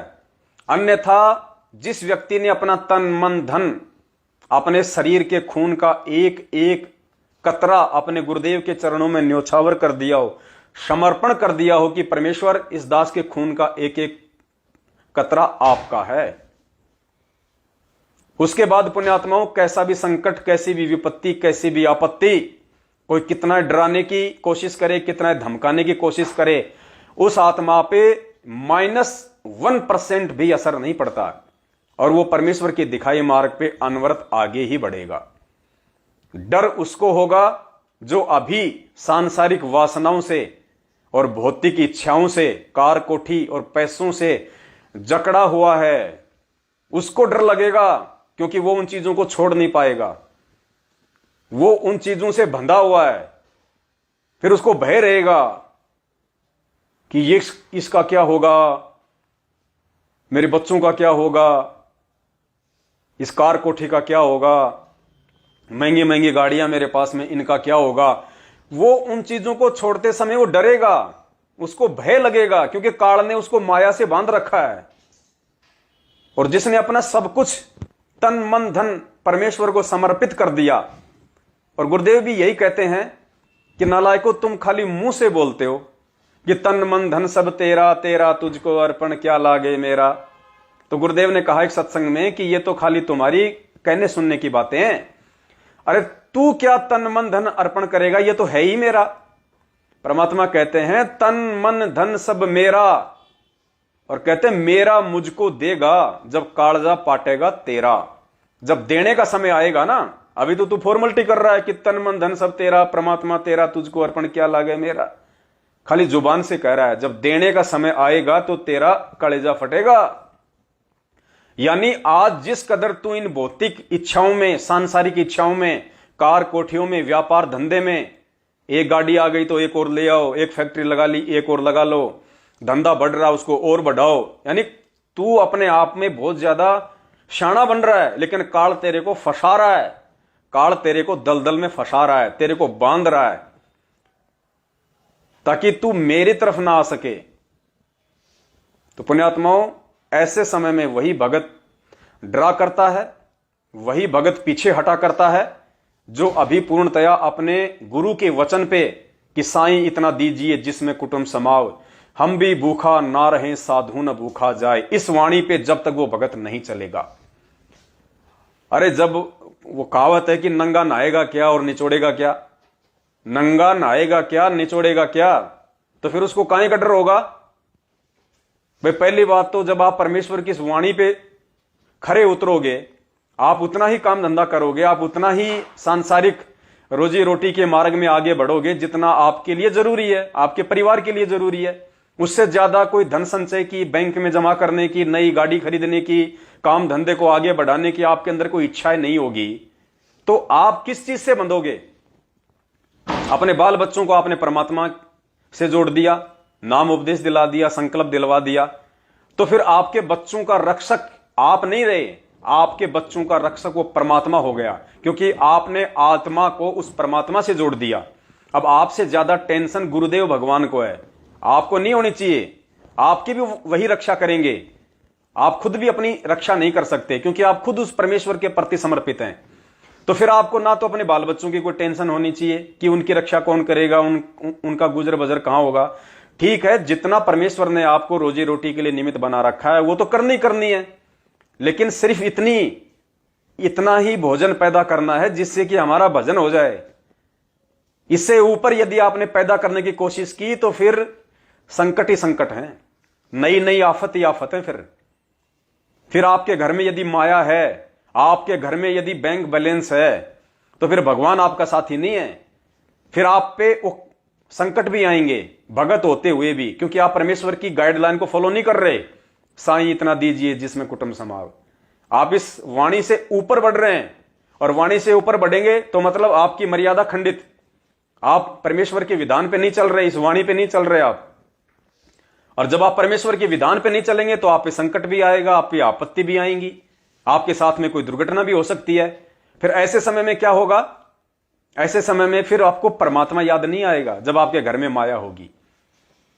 मालूम पड़ा साहब बेटे का एक्सीडेंट हो गया, कहां है, फलानी हॉस्पिटल में, अरे मेरा पंजाब नेशनल बैंक का एटीएम लेके आ बेटा फटाफट, अरे बेटा मेरे गूगल पे में कितने पैसे हैं, मेरे पेटीएम में कितने पैसे हैं, अरे जरा देना वो अलमारी में 1 लाख रुपए रखे, जरा उसमें से 60,000 रुपए दो निकाल के।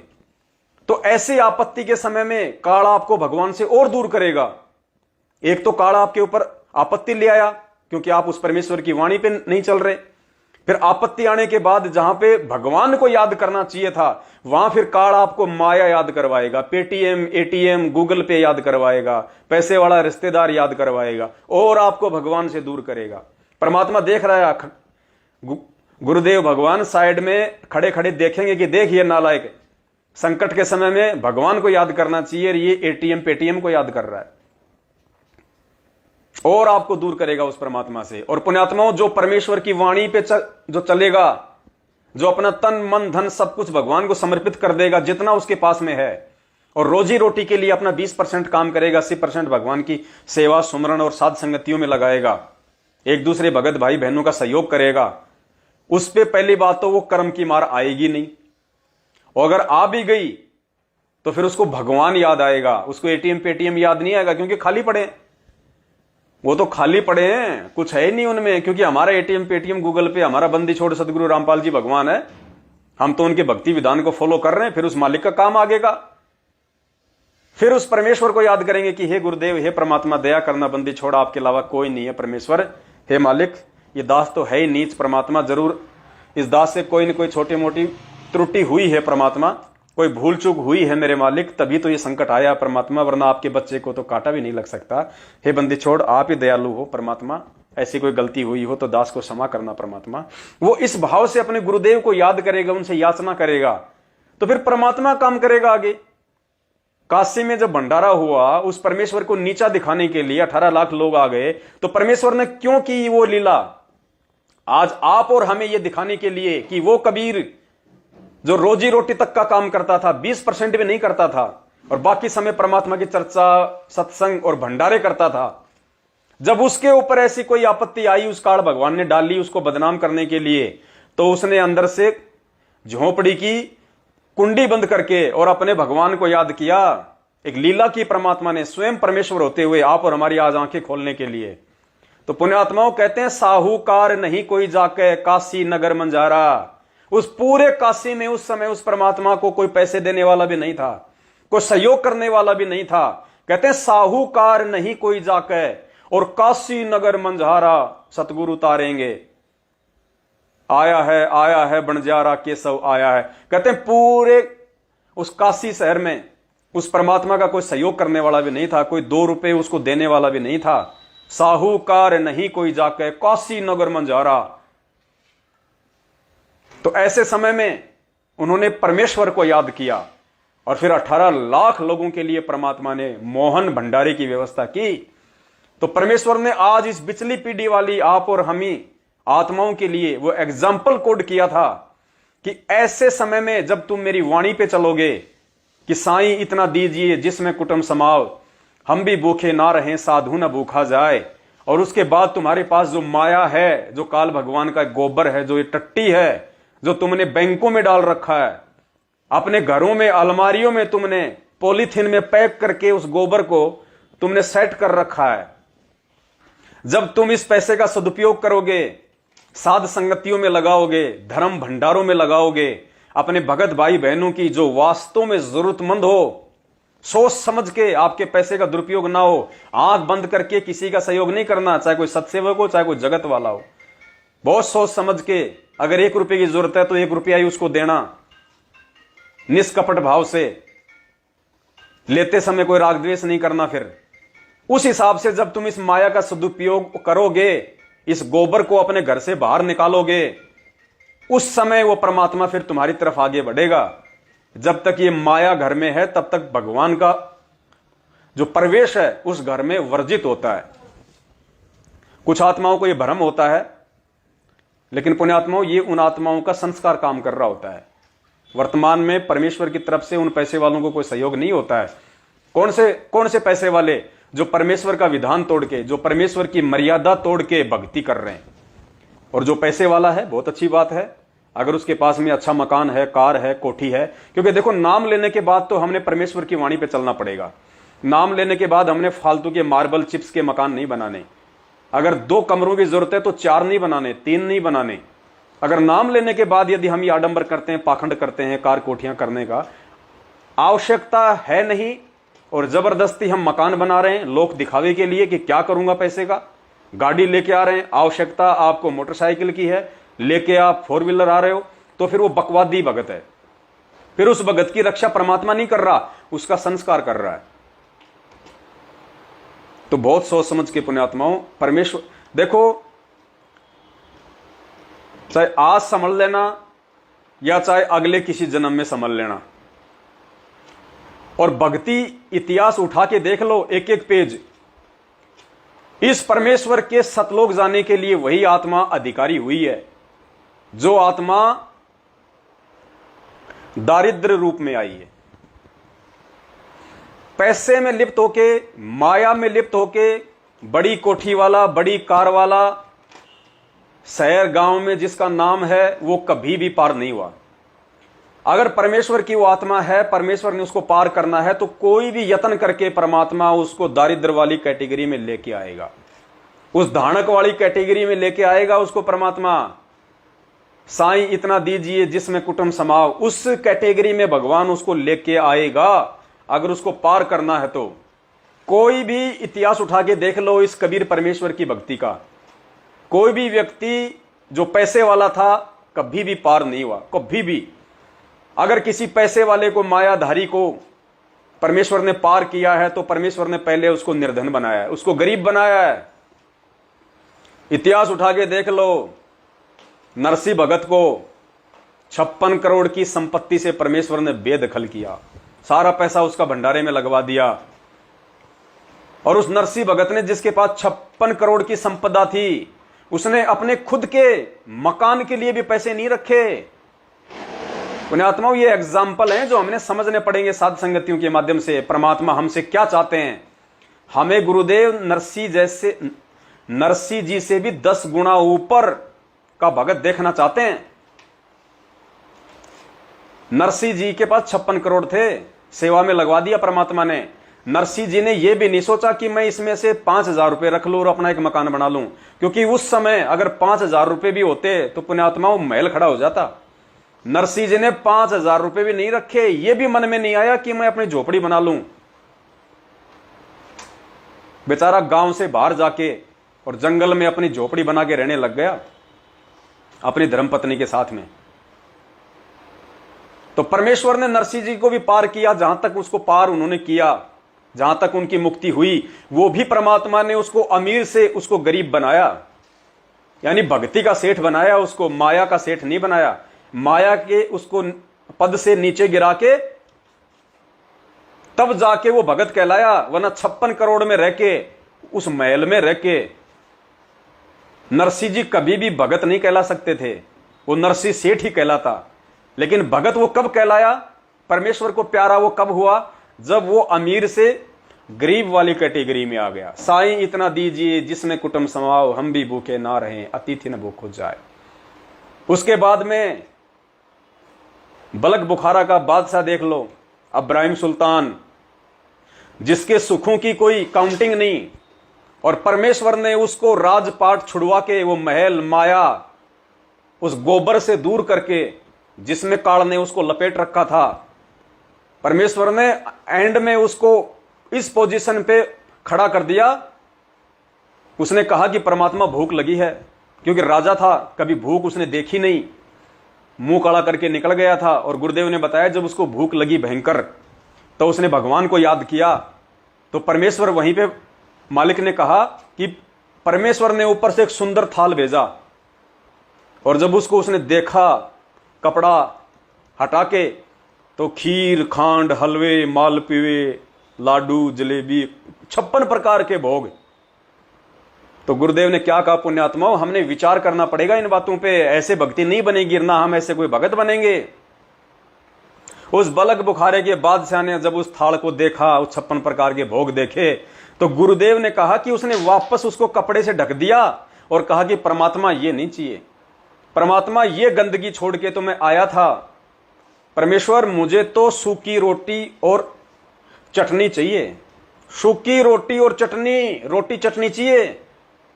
फिर ऊपर से रोटी चटनी आई और परमेश्वर हुए वहां प्रकट, और परमेश्वर ने कहा कि बेटा तू मेरी परीक्षा में सफल हुआ। यानी वो भी उसकी परीक्षा थी, राज छोड़ना भी उसकी परीक्षा, उसके बाद छोड़ने के बाद वो सुंदर सुंदर आहार ना करना भी उसकी परीक्षा। उसने कहा कि परमेश्वर आपके दास को तो सूखी रोटी चाहिए, परमात्मा ये नहीं चाहिए, ये बकवास नहीं चाहिए मालिक। तब परमात्मा हुए प्रसन्न, कहा कि बेटा तू परीक्षा में पास हुआ। तो इब्राहिम सुल्तान, आज हम सोच रहे हैं कि माया में रह के हम भक्ति कर लेंगे, जिंदगी में नहीं कर पाएंगे, ये परमेश्वर का मार्ग है। उसको भी परमात्मा अमीर से गरीब वाली कैटेगरी में लाया, दारिद्र वाली कैटेगरी में लाया। साईं इतना दीजिए जिसमें कुटुंब समाओ। और फिर उस बलक बुखारे के बादशाह को परमेश्वर ने कहा कि बेटा अब तू अपने जीवन निर्वाह के लिए जंगल से लकड़ियां तोड़, मार्केट में बेच और अपना काम धंधा कर और अपने भक्ति कर। तो उसने मात्र 20% बड़ी मुश्किल से काम किया। जंगल से लकड़ियां तोड़ता, तो लकड़ियां तोड़ते भी भगवान को याद करना, उसी का जाप करना, सौ परमात्मा के शुक्र मनाना कि परमेश्वर कैसे आपने इस दास को इस गंदगी से निकाल दिया। और 80% उसने अपना सब कुछ परमेश्वर को न्योछावर किया, और आजीवन उसकी परमेश्वर ने हेल्प की, जहां जहां मालिक की उसको जरूरत पड़ी।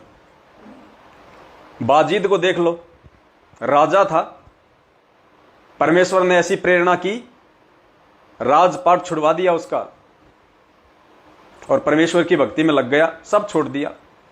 तो पुण्यात्माओं, ये छोड़ना पड़ेगा। अब ये हमारे समझ में कब आएगी, ये बात अलग है।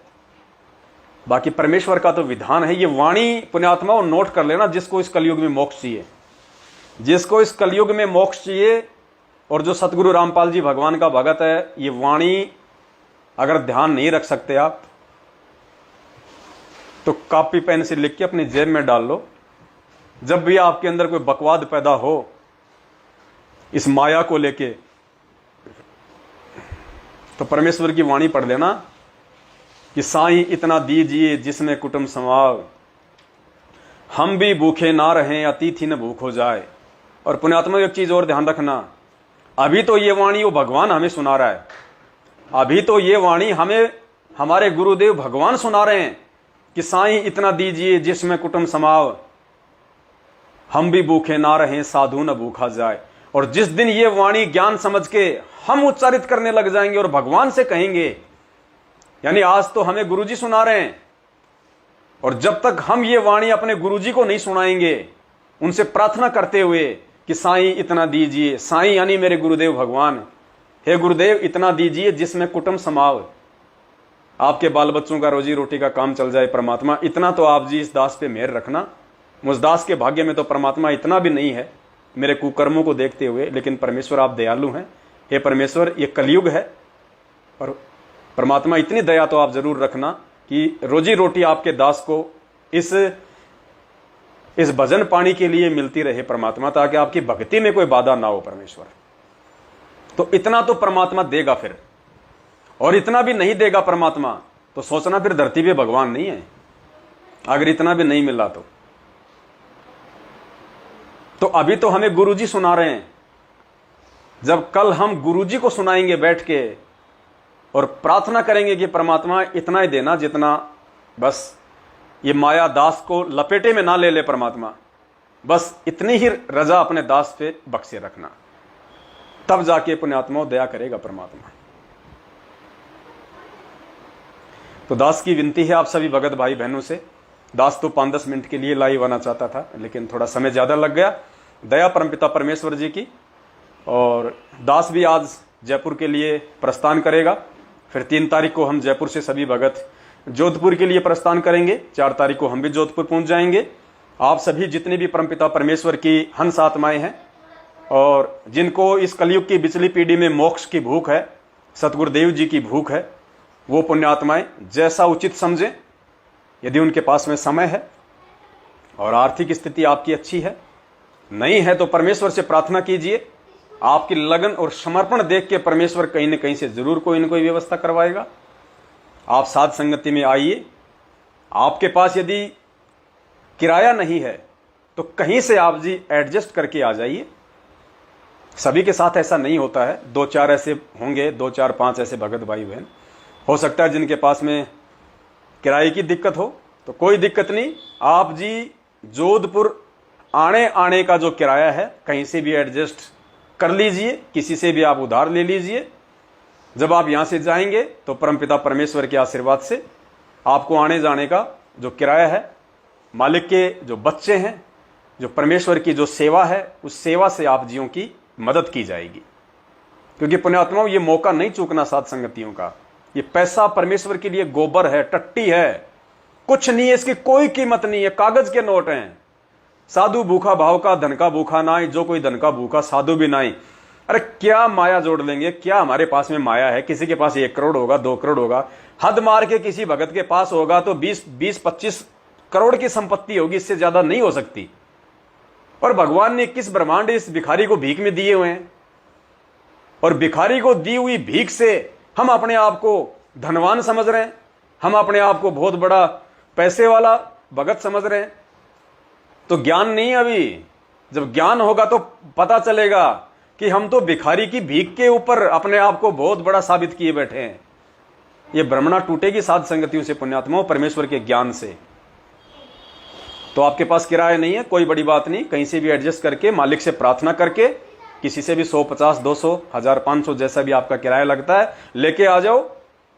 और पुण्यात्माओं, ये मौका मत चूको साथ संगतियों का। बड़ी मुश्किल से महीने में 1 या 2 साथ संगतियां होती हैं, आप उनमें आओ, उनमें पहुंचो। जाते वक्त आपको मिल जाएगा किराया, कोई बड़ी बात नहीं है, लेकिन ये 5 यज्ञ का लाभ लेना मत चूको। अपने आप को धर्म भंडारों से वंचित मत करो। परमेश्वर की जो भक्ति की जो खुराक है, क्योंकि साध संगति में उस परमेश्वर को भोग लगेगा, सभी आत्माओं का सहयोग होकर जो भंडारा बनेगा, फिर वो भगवान को भोग लगेगा। वो खाने से फिर हमारे युगों युगों के पाप कर्म नष्ट होते हैं, क्योंकि उस परमेश्वर को पता है कि हम कितने पापग्रस्त हैं। और परमात्मा कहते हैं कि जुगन जुगन के पाप सब और युगन युगन के मैल, और जानत है जगदीश तू बहुत किए बद फैल। 2 शब्द हैं यहां, जुगन जुगन और युगन युगन। जुग अलग होते हैं और युग अलग होता है। इतने पाप, इतने समय से हम पाप कर्मों से लिप्त हैं। पुण्यात्मा, वो घर बैठ के ये लाइव प्रोग्राम देखने से नहीं कटेंगे। बहुत सारे भगत भाई बहन कहते हैं जो देश विदेश में रहते हैं, बहुत फोन आते हैं दास के पास में कि भगत जी आपका खाता नंबर दो, हम भंडारे के लिए आपके खाते में पैसा भेजना चाहते हैं। भाई नहीं चाहिए, हम कोई पैसों के लिए नहीं कर रहे ये काम, हम भगवान के लिए कर रहे हैं, मोक्ष के लिए कर रहे हैं, हम उस परमेश्वर के लिए कर रहे हैं। हमें आपके पैसों की भूख नहीं है। पैसे तो भगवान 1 सेकंड में मकान भर देगा जब उसके भगत को जरूरत होगी। हमें पैसों की आवश्यकता नहीं है, और ना हमने आज तक कभी किसी से ऑनलाइन अपने खाते में साध संगति और भंडारों के लिए कोई पैसा डलवाया। किसी से नहीं डलवाया। कोई भी नहीं कह सकता, लाखों की संगत में से एक भी व्यक्ति ये नहीं कह सकता कि पवन दास ने साध संगति और भंडारों के लिए हमारे से खाते में पैसा डलवाया। नहीं, आपको यदि साध संगति में सहयोग करना है, धर्म भंडारों में सहयोग करना है, तो आपको खुद आना पड़ेगा। आके फिर आपकी श्रद्धा भैया 1-2 लाख दो, जो आपकी इच्छा। लेकिन दूर बैठ के आप जी चाहो कि ऑनलाइन ट्रांजैक्शन करके मैं साध संगति का लाभ उठा लूंगा, ये तो फिर गुरुदेव कहते हैं वही बात हो गई। राजा लोग जो है वो पंडितों को बैठा दिया करते थे, घी का पीपा रखवा देते थे, राजा ऊपर बैठा रहता था, वो पंडित स्वाहा स्वाहा। तो गुरुदेव कहते हैं इससे कौन सी राजा की भक्ति बन गई? उसने तो वो किराए के टट्टू बैठा रखे। फिर तो पुण्यात्माओं, हमने परमेश्वर के भक्ति विधान को फॉलो करना है, क्योंकि साध संगति की तरफ जब आपका वो कदम बढ़ेंगे तो आपका एक एक कदम एक एक यज्ञ के समान होगा। आने वाले विनाशकारी समय से ऐसे नहीं बचाव हो जाएगा। ये साध संगतियां समझ लेना परमेश्वर का सत्संग है। स्वयं परमात्मा आता है साध संगतियों में। बंदी छोड़ सदगुरु रामपाल जी भगवान प्रत्यक्ष या अप्रत्यक्ष रूप में, उनके बिना ये सफल नहीं होते, सक्सेस नहीं होते। तो स्वयं वो परमात्मा विद्यमान होते हैं। और उस परमेश्वर के लिए, धर्म भंडारों के लिए जब कोई यहां आएगा, कितने कदम चलेगा अपने घर से। और परमेश्वर कहते हैं संत मिलन को चालिए तजमाया अभिमान, जो जो कदम आगद रहे तो योग समान। ये भगत भाई भी संत ही हैं। आप अपने भगत भाई बहनों से मिलने के लिए जब यहां आओगे, एक एक आपका वो कदम, क्योंकि ये असली बच्चे हैं उस परमपिता परमेश्वर के, ये हैं वो योगी। तो इनसे जब आप मिलोगे तो आपका एक एक जो कदम है, एक एक अश्वमेघ यज्ञ के बराबर होगा। फिर यहां जब गुरुदेव को भोग लगेगा, परमेश्वर को लगा हुआ भोग खाने से हमारे पापक्रम नष्ट होते हैं, वो फायदा। पूरी रात परमेश्वर की साध संगति चलेगी, आत्मा लबालब हो जाएगी विश्वास से, दृढ़ता से। आत्मा को रिचार्ज कर देंगे परमपिता परमेश्वर अपने बच्चों को निमित्त बना के। फिर सुबह फिर भोग लगेगा परमात्मा को, फिर भंडारा होगा। 24 घंटे मालिक की चर्चा, परमेश्वर की ही चर्चा, पूरा माहौल भक्तिमय। तो पुण्यात्मा, इतनी क्रिया जब हम स्वयं आके शामिल होंगे साध संगतियों में, तब परमात्मा कहते हैं कि युगन युगन के पाप सब और जुगन जुगन के पाप सब और युगन युगन के मैल तब कटेंगे। वो ऑनलाइन खाते में पैसे डालने से नहीं, जैसा कि आप लोग मैनेजमेंट वालों के खातों में ऑनलाइन पाठ का डाल दिया, ऑनलाइन ज्योति का डाल दिया। आपको पता ही नहीं आपका पाठ का पैसा राजनीति में जा रहा है, आपकी ज्योति का पैसा जो है हरियाणा के जाट आरक्षण में जा रहा है। आपने 1 लाख रुपया ऑनलाइन डाल दिया मैनेजमेंट को, ये सोच के कि हमारी भक्ति बनेगी, मेरा दान लगेगा। उस दान से महंगी महंगी गाड़ियां लेके आई जा रही हैं। तुम्हारे दान के पैसों से वो ढंग के जूते और कपड़े पहन के अपने ससुराल जा रहे हैं। हैं, वहां पे दिखा रहे हैं कि देखो मेरी शानो शौकत, I am the follower of Sant Rampal जी महाराज हैं। तो आपके पैसे का दुरुपयोग होता है ऑनलाइन। तो भाई हमें बिल्कुल फॉलो ना करें, हमें आपके पैसों की ना तो कोई आवश्यकता है, और जहां हमें आवश्यकता होती है हम सार्वजनिक तौर से बोल देते हैं, और जब हमारी आवश्यकता पूरी हो जाती है हम तुरंत बोल देते हैं कि भैया अब पैसों की आवश्यकता नहीं है, कोई पैसा मत डालना, इसके बाद पैसा डालोगे तुम परमेश्वर के दोषी होगे। हो सकता है तुम्हारा पैसा सेवा में लगे ना लगे, वो खाते में पड़ा रहे। तो ये सत का मार्ग है, देखने वाला सतगुरु भगवान है, और सत के मार्ग में इतनी सी त्रुटि आपके लिए जहर समान है। भाई दास को सतलोक जाना है इसी जन्म में। मेरे सत्सेवक भाई बहनों की ये प्रतिज्ञा है, उनका संकल्प है कि हमने इसी जन्म में सतलोक जाना है। तो हम इसी जन्म में 24 कैरेट सोना बन के दिखाएंगे, हम पक्का हीरा बन के दिखाएंगे इसी जन्म में।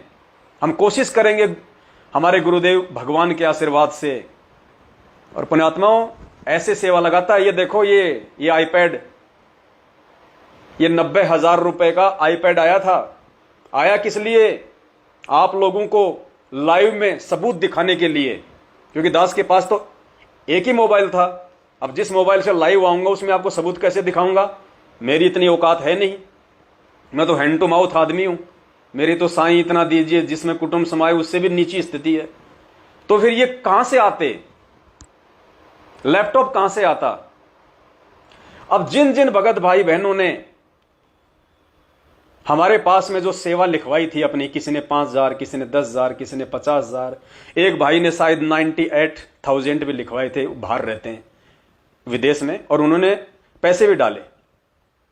तो ये उन सभी भगत भाई बहनों के सहयोग से, देखो जिसने 1,000 रुपये डाला था SMS सेवा में या अन्य जो सेवाएं होती हैं, और जिसने 1,00,000 रुपये डाला है, जिसने 10,000 डाले, उसी अनुपात में उन भक्तों की सेवा लगी इन साधनों में, इस आईपैड में या अन्य जो भी कोई छोटी मोटी चीज आई है। एक मोबाइल भी लेके आना पड़ा दास को लाइव के लिए, जिससे अभी दास जो है लाइव आ रहा है। क्योंकि मेरे पास रिश्तेदारों के फोन नहीं आते, मेरे पास रिश्तेदारों के फोन नहीं आते, मेरे पास किसी यार दोस्त के फोन नहीं आते। मेरी कोई यारी दोस्ती नहीं है, मेरा कोई रिश्तेदार नहीं है मेरे भगत भाई बहनों से बढ़ के, मेरे परमपिता परमेश्वर से बढ़ के। मेरा जो भी इंस्ट्रूमेंट है वो परमेश्वर की सेवाओं में चलता है। तो जिन जिन भगत भाई बहनों की इस मोबाइल में, इस आईपैड में, उस लैपटॉप में सेवा लगी, चाहे किसी ने 1 रुपया दिया हो, चाहे किसी ने 10,000 दिए हो, उसी अनुपात में सबकी सेवा लगी। और पुण्यात्माओं आप लोगों की सेवा से अब सभी तक ये सबूत देश विदेश में भेजे जा रहे हैं, लाइव साध संगतियां हो रही है। अब ये मोबाइल जो है आप सभी भाई बहनों के सहयोग से अब ये सेवा में चल रहा है, दास इससे लाइव आ रहा है। कितनी आत्माओं को जानकारी मिल रही है, कितनी आत्माओं को दृढ़ता मिल रही है, कितनी आत्मा इसके माध्यम से जानकारी प्राप्त करके साध संगति में आके पांचों यज्ञ का लाभ उठाएंगी। तो पुण्यात्माओं जो आत्माएं सहयोग नहीं कर पा रही थी, जिनकी कुछ मजबूरियां थी साध संगतियों में आने की, और धर्म भंडारों को छोड़ के अन्य प्रकार की सेवाओं के लिए जिसने भी सहयोग किया है, आज देखो परमात्मा ने घर बैठे बैठे उनकी सेवा लगा दी। अब उन्हीं के पैसों से ये आईपैड, ये मोबाइल, ये लैपटॉप सब कुछ आए और सब सेवा में यूज हो रहे हैं। अब उन आत्माओं का जितना उन्होंने सहयोग किया था पैसे से, उसी अनुपात में उन आत्माओं की सेवा कंटिन्यू चल रही है। ये दिखाई नहीं देगा पुण्यात्माओं, ये सूक्ष्म है, इंटरनल है। जैसे मोबाइल से मोबाइल में अपन पैसा ट्रांसफर करते हैं, गूगल पे से, फोन पे से, एटीएम से, पेटीएम से, पैसा उड़ता हुआ दिखाई नहीं देता, लेकिन लाखों का ट्रांजैक्शन हो रहा है। ऐसे ही ये भक्ति है। अब दास लाइव चल रहा है, आप लोगों के सहयोग से ये आईपैड, आप लोगों की सेवा से ये फोन, अब आप लोगों की सेवा बन रही है। आपको उसी अनुपात में परमेश्वर सेवा का लाभ दे रहा है जितनी आपने सेवा की थी। तो पुण्यात्माओं ऐसे ये परमात्मा अपने बच्चों की भक्ति बढ़ाता है। और एक आपने सतलोक आश्रम मैनेजमेंट हरियाणा वालों को दिया, और वो खरीद के 4 पहिए की गाड़ी लगवा के उसके मोटे टायर और अपने ससुराल में जा रहा है, वहां लोगों को दिखा रहा है कि देखो मैं क्या हूं, पहले क्या था, पहले मेरी पैंट के पीछे कपड़ा फटा होता था, मेरी अंडरवियर दिखाई देती थी दुनिया को, आज देखो भक्तों के दान से आज मैं क्या कर रहा हूं ऐस। तो वो आपके कर्म फोड़ रही है वो सेवा जो आपने ज्योति पाठ के पैसे दिए उनको, राजनीतियों में लग के, आरक्षणों में लग के, महंगे महंगे गाड़ियां खरीद के जिनकी आवश्यकता नहीं थी।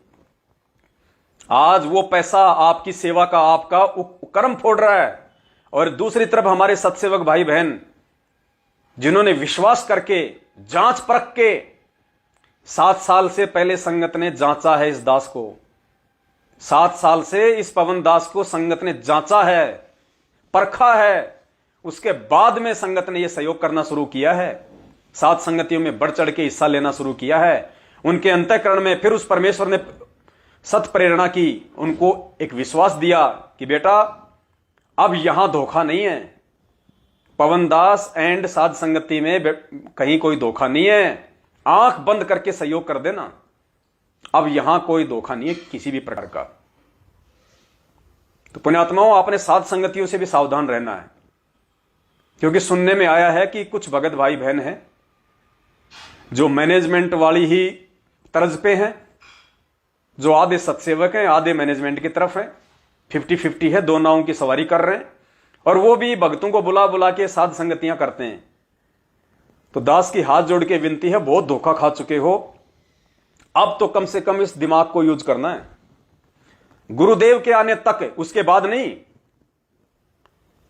गुरुदेव के हिसार जेल से बाहर आने तक आपने केवल उसी साध संगति में शामिल होना है। अगर आपकी जाने की इच्छा हो, अगर आप जा सकते हैं, आपने केवल उसी साध संगति में शामिल होना है जिस साध संगति के विषय में यह कन्फर्म हो जाए कि यह साध संगति पवन दास, क्योंकि दास को यहां पे नाम लेना पड़ेगा कि पवन दास एंड सत्सेवक, उनकी तरफ से यह कन्फर्म है।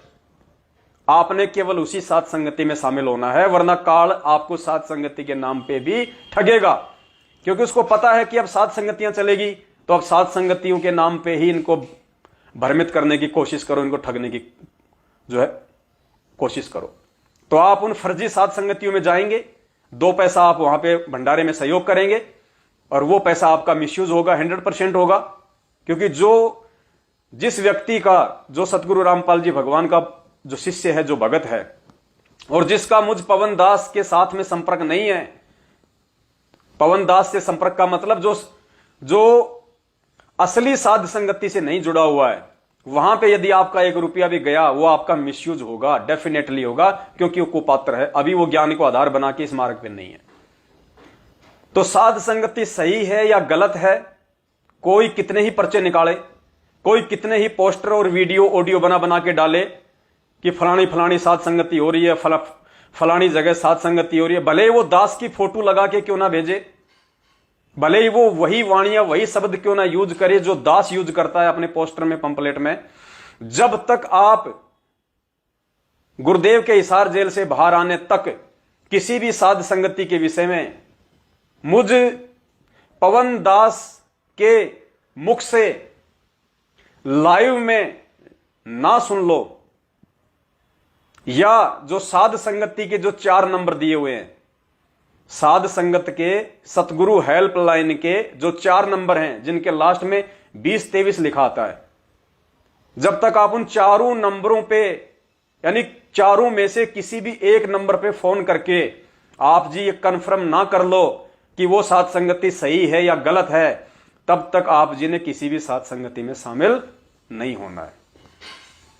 तो साध संगति सही है या गलत है, इसके लिए आपने क्या करना है, आपने उसको कैसे कंफर्म करना है। सबसे पहला तरीका, यदि कहीं कोई भी साध संगति होगी तो ये पवन दास उसके 5-10 दिन पहले या जब भी लाइव आके आपको जरूर सूचित करेगा।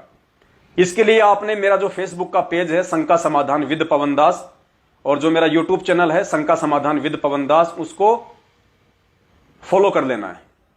तो दास लाइव आके उसका जिक्र करेगा, तभी आपने उस साध संगति में शामिल होना है। दूसरा तरीका, सतगुरु हेल्पलाइन के जो 4 नंबर हैं, शंका समाधान के जो 4 नंबर हैं, आपने उन नंबरों पे संपर्क करना है। किसी एक नंबर पे उनके पास में पूरी डिटेल रहती है कि कहां कहां सात संगतियां हैं। वो आपको यस करेंगे या नो करेंगे, उसी हिसाब से आपने अपना डिसीजन लेना है। तीसरा तरीका, कजोड़ भगत जी जयपुर वाले, आपने उनको संपर्क करना है। आप मुझ पवन दास को भी संपर्क कर सकते हैं, लेकिन दास इतने फोन नहीं उठा पाता है। तो आप जी जयपुर वाले कजोड़ दास जी को संपर्क करें। सतगुरु हेल्पलाइन के 4 नंबर हैं शंका समाधान के, वहां संपर्क करें।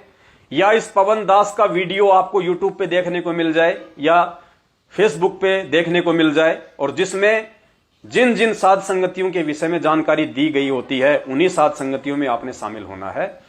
इसके अलावा यदि आप किसी अन्य साध संगति में जाते हैं जो सत्सेवकों के नाम पे रखी जाती हैं, तो वहां जाने पे आप जो सहयोग करोगे और उससे जो भी आपको लाभ या हानि होनी होगी, उसके लिए हम दास बिल्कुल भी जो है जिम्मेदार नहीं होंगे। वो आपका अपना डिसीजन होगा। हमें परमेश्वर ने ये तत्व ज्ञान दिया है, परमेश्वर ने हमारे को सद्बुद्धि बख्शी है। हमने बहुत ही सोच समझ के एक एक कदम सतगुरुदेव जी के हिसार जेल से बाहर आने तक इस भक्ति मार्ग पे रख के चलना है, वरना काल हर प्रकार से तोड़ने की कोशिश करेगा। हर प्रकार से नई नई चाल चलेगा, और वो चाल वो क्या चलेगा, वो क्या चाल होगी, उसके लिए परमेश्वर ने जिन पुण्यात्माओं को निमित्त बनाया है, उस काल भगवान की सूक्ष्म चालों को आप संगत वालों तक पहुंचाने के लिए कि भैया ये चाल चल रहा अभी आगे, और ध्यान रख लेना अपना। तो आप जी लाइव से जुड़े रहें, दास के यूट्यूब चैनल शंका समाधान विद पवन दास से जुड़े रहें। शंका समाधान विद पवन दास फेसबुक पे दास का जो पेज है उस पे आप जुड़े रहें। शंका समाधान के नंबर आपके मोबाइल में ऐड होने चाहिए, और जो कजोड़ भगत जी हैं उनके नंबर आपके मोबाइल में ऐड होने चाहिए। तभी हम इस काल भगवान के जाल से बच सकते हैं, और परमेश्वर की भक्ति मर्यादाओं में रह के निसंशय होके हम कर सकते हैं, अन्यथा नहीं कर सकते। तो अब दास अपने लाइव को विराम देता है, और दास एक बार पुनः विनती करता है।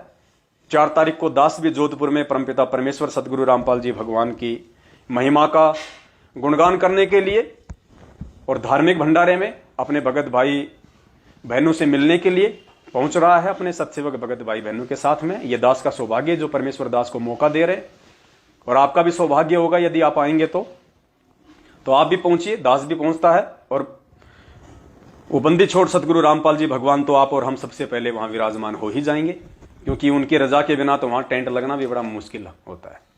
तो सब कुछ परमेश्वर ही करवाएगा। और सौभाग्य उन आत्माओं का, पुण्यात्माओं, ये परमेश्वर की वो गिनी चुनी आत्माएं हैं इस कलयुग की पिछली पीढ़ी में, जो इन साध संगतियों के लिए निमित्त बन रही हैं। ये छोटी मोटी आत्मा नहीं है, विशेष आत्माएं हैं उस परमात्मा की। और जो भाई बहन साध संगतियां रखवाना चाहते हैं, तो आप जी जल्दबाजी ना करें पुण्यात्माओं। ये जल्दबाजी का मार्ग नहीं है कि मेरे घर भी हो, मेरे घर भी हो। ये कोई गुड्डा गुड्डी का खेल नहीं है। देखो, आपके कोशिश करने से ये दास मैसेज नहीं डालेगा आपका। आप मुझे फोन करोगे कि भगत जी मैं साध संगति कर रहा हूं, मेरा पोस्टर बना के डाल दो, भगत जी मेरा वीडियो बना के डाल दो, मेरा वीडियो में जिक्र कर देना। ये दास भैया ऐसे नहीं करेगा। चाहे आप जी नाराज हो, चाहे आप जी खुश हो, वो आपकी मौज है। दास उस परम पिता परमेश्वर के आशीर्वाद से, उनकी सत प्रेरणा से, उनके आदेश अनुसार अपना काम करेगा। दास उस परमात्मा का नौकर है भाई, आपका नौकर नहीं है।